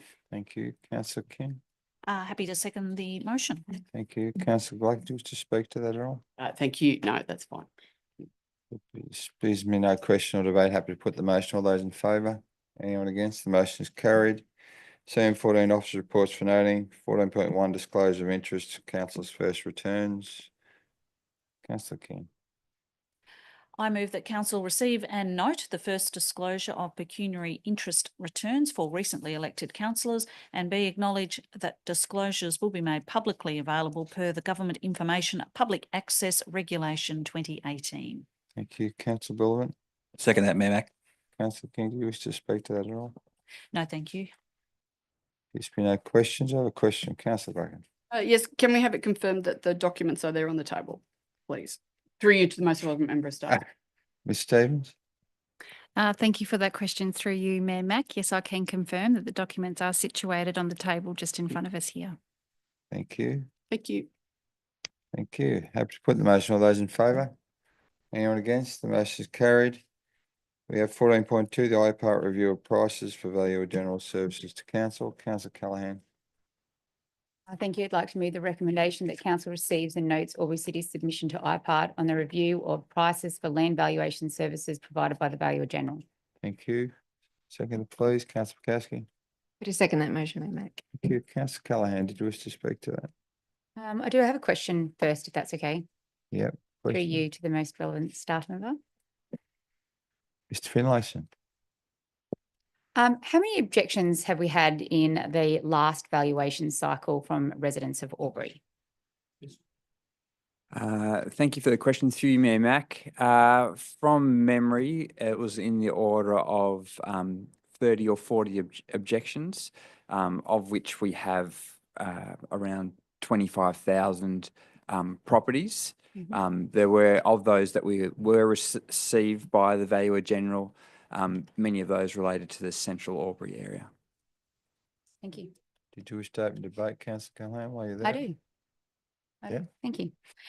Thank you, Mr. Finlayson.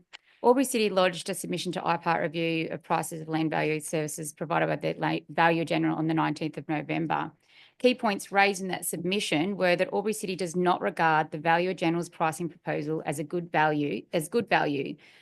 This is a case of cost shifting yet again on organisations onto councillors to absorb the cost. The price increase should be in line with IPART recommendations. My observations in the past, well, it seems like it's been going on for over 2 years, and it's in relation to some of the objections that we have seen, is that the Value General is a very faceless organisation. Residents face difficulties in challenging valuations with substantial financial resources. So meaning that if you want to pursue your claim or you disagree with the Value General, it costs you a substantial amount of money to do that after you've already received that hip pocket increase to your rates as well.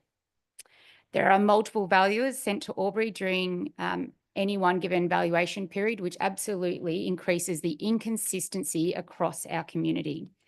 An example of this is the New South Wales residential land values increased by 23.8% overall, but one particular precinct in Albury increased by an unprecedented 140%. And we're talking about those objections that were received in those 30-40 in the CBD. The Value General's report shows significant regional variation, raising concerns about fairness and transparency. And only this afternoon have we received further detail that Albury, where are we at? We're receiving the New South average was at 9.9% due to demand, but Albury Industrial and Land Valuation is actually at 12.2%. So we're higher than the greater average in New South Wales. So as people's rates continue to go up, so does the cost for them to do those evaluations. But I suppose my point is the cost shifting is not okay, but also their communication with our community is extremely poor. So yeah, I'm not happy with the recommendations, but happy to support our recommendations to the Value General. Thank you. Thank you. No speakers against. Speaker for, Councillor King. Just quickly to support Councillor Callaghan, it was certainly an issue the previous council, and I think it's great that we've strongly worded our submission from our Albury City perspective that it is unfortunate that Valuation New South Wales as a monopoly service provider, as has been pointed out, has been unwilling and not required to meet with landowners to discuss the justification for their valuation and their experience. And that put a lot of pressure on our Albury City team, our customer service, trying to navigate this situation of which council has no authority over other than to try and point them in the right direction. So I congratulate our team because our submission is very strongly worded, has reiterated the frustration of our landowners and our residents, and then to also find that they have to lodge an appeal to the Land and Environment Court of New South Wales if they have an issue, and we know that that is at great expense. So happy to support the motion. Thank you, Councillor King. There are no speakers for or against. Councillor Callaghan, did you wish to close debate? Thank you. Okay, happy to put the motion. All those in favour? Anyone against? The motion is carried. 14.3 Reconciliation Action Plan Progress Update. Thank you, councillors. Councillor Gladkin. To move the recommendation that council receive and note the Reconciliation Action Plan, the RAP and progress update in the traffic light report. Thank you. Thank you. Seconder, please. Councillor Goulburn. Happy to second it, Mayor Mac. Councillor Gladkin, did you wish to speak to that at all? Simply, well, not really simply, but significantly, we are really looking at the next phase and the next RAP and the next endeavours that we're undertaking as a council, and it's really positive. So thank you. Thank you. Speaker for, Councillor Baker. No speakers against. Thank you, Mac. I'd also like to endorse those sentiments. I think we do a really good job with our RAP. I think the champion does a really good job, and there is mutual respect between our Aboriginal community involved in this and council, and we're very fortunate to have that relationship. Thank you, councillor Baker. Councillor Blacken, do you wish to close debate? Thank you, no. Happy to put the motion. All those in favour? Anyone against? The motion is carried. 14.4 New South Wales Parliamentary Inquiry into ability of local governments to fund infrastructure and services. Councillor King. Council receives and notes the New South Wales Parliament Standing Committee on State Development inquiry report into the ability of local government to fund infrastructure and services. Thank you. Councillor Callaghan. Happy to second the recommendation. Councillor King, do you wish to open debate? I wish to acknowledge that the parliamentary inquiry, we did have a hearing here in Albury, which I think was wonderful for our nearest neighbours to also talk about their experiences about financial sustainability and the ability of local government to fund infrastructure and services. And I wish to note that there was a specific reference made to and an acknowledgement that related to where we are on the border. Yes, to, as part of recommendation 15, that the New South Wales government review the practice of discounting infrastructure and other funding applications by border councils due to use by interstate residents. So among the many recommendations, it is pleasing to see that cross-border anomaly is addressed and noted and acknowledged by the inquiry's recommendations. Thank you. Thank you. Speaker for, no speakers against. Councillor Callaghan. Thank you. I'd just like to add to Councillor King's statement too that I'd like to thank Dr. Amanda Conn, who moved and recommendation 15, but also in there was to identify opportunities to reduce cost shifting to local government. So, you know, have a look at recommendation 15 and a big thank you to Amanda Conn in relation to not only moving it, but for it being adopted as well. You know, very well, often we see being on the border has its complexities and difficulties in regarding to get funding. So thank you for moving that recommendation to Dr. Amanda Conn. Thank you. Thank you, Councillor Callaghan. There would be some more speakers for or against. I'll just evaluate that. I think former Councillor Conn and now Amanda Conn in the upper house has done a magnificent job in being a great ambassador for Albury.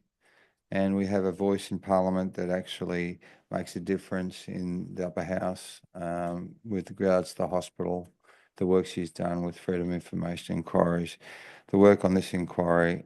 It's great to see actual outcomes and positive outcomes. I only hope, looking at this report, there's a lot of recommendations. Quite often they don't become reality, but we can only put more pressure on them based on the recommendations and continue the fight that we have to do as border communities, because clearly in light of the hospital and light of everything else, we go without and we are discriminated against. So thank you again, and I might thank the staff tonight for their patience and certainly the work they've done on all the reports, because I'm running out of voice talking to them. So thank you again, and thank you for your patience.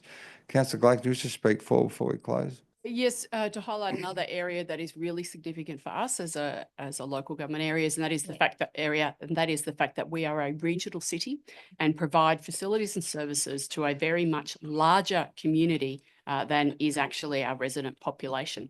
And there's significant barriers to a regional city being able to do so, not just because we're on the border, we get the double whammy. We're a regional city and a border regional city, and so we get hit twice. The facilities and services that we provide, we need greater acknowledgement and support for the work that we do as a regional city, and the fact that we do provide regional facilities and services for very much more than double, if not 4 times the population of our community. Thank you. Thank you, Councillor Clacken. Closing debate, Councillor King. No, happy to put the motion. Thank you. Happy to put the motion. All those in favour? Anyone against? The motion is carried. There are no delegates' reports for noting. I'm not aware of any notice of urgent business, CM 16. We have 2 confidential matters. Thank you, councillors. Councillor Clacken. Thank you. Through you to move the moving feast on the board. The recommendation is a motion that council move into confidential to discuss item council meeting 17.1 and 17.2, as these are confidential items exclusive of press or public on the grounds that the matters relate to 17.1 strategic land acquisition, water and wastewater. And this was referenced to two in the Act. The matters and information are the following, referenced in the Act as C and D. Information that would, if disclosed, confer a commercial advantage on a person with whom the council is conducting or proposes to conduct business. And D, commercial information of a confidential nature that would, if disclosed, prejudice the commercial position of the person who's supplied it. And that's with reference to Local Government Act 1993, number 30, section 10A2CDI. And also, council meeting item number 17.2, proposed council land sale to adjoining owner. And this is with reference in the Act to areas 2 and C. 2, the matters and information are the following. C, information that would, if disclosed, confer a commercial advantage on a person with whom the council is conducting or proposes to conduct business. And again, this is with reference to Local Government Act 1993, number 30, section 10A2C. Thank you. Thank you, councillor Clacken. The seconder, please. Councillor Bukowski. I'm going to second that motion. Happy to put the motion. All those in favour? Anyone against? The motion is carried. Is there anyone in the chamber that has any reason why we shouldn't go into confidential? Please express that right now. There appears to be none. I might also inform our live stream viewers that we'll now say goodbye. You can find the outcomes of this confidential session in the meeting minutes, which are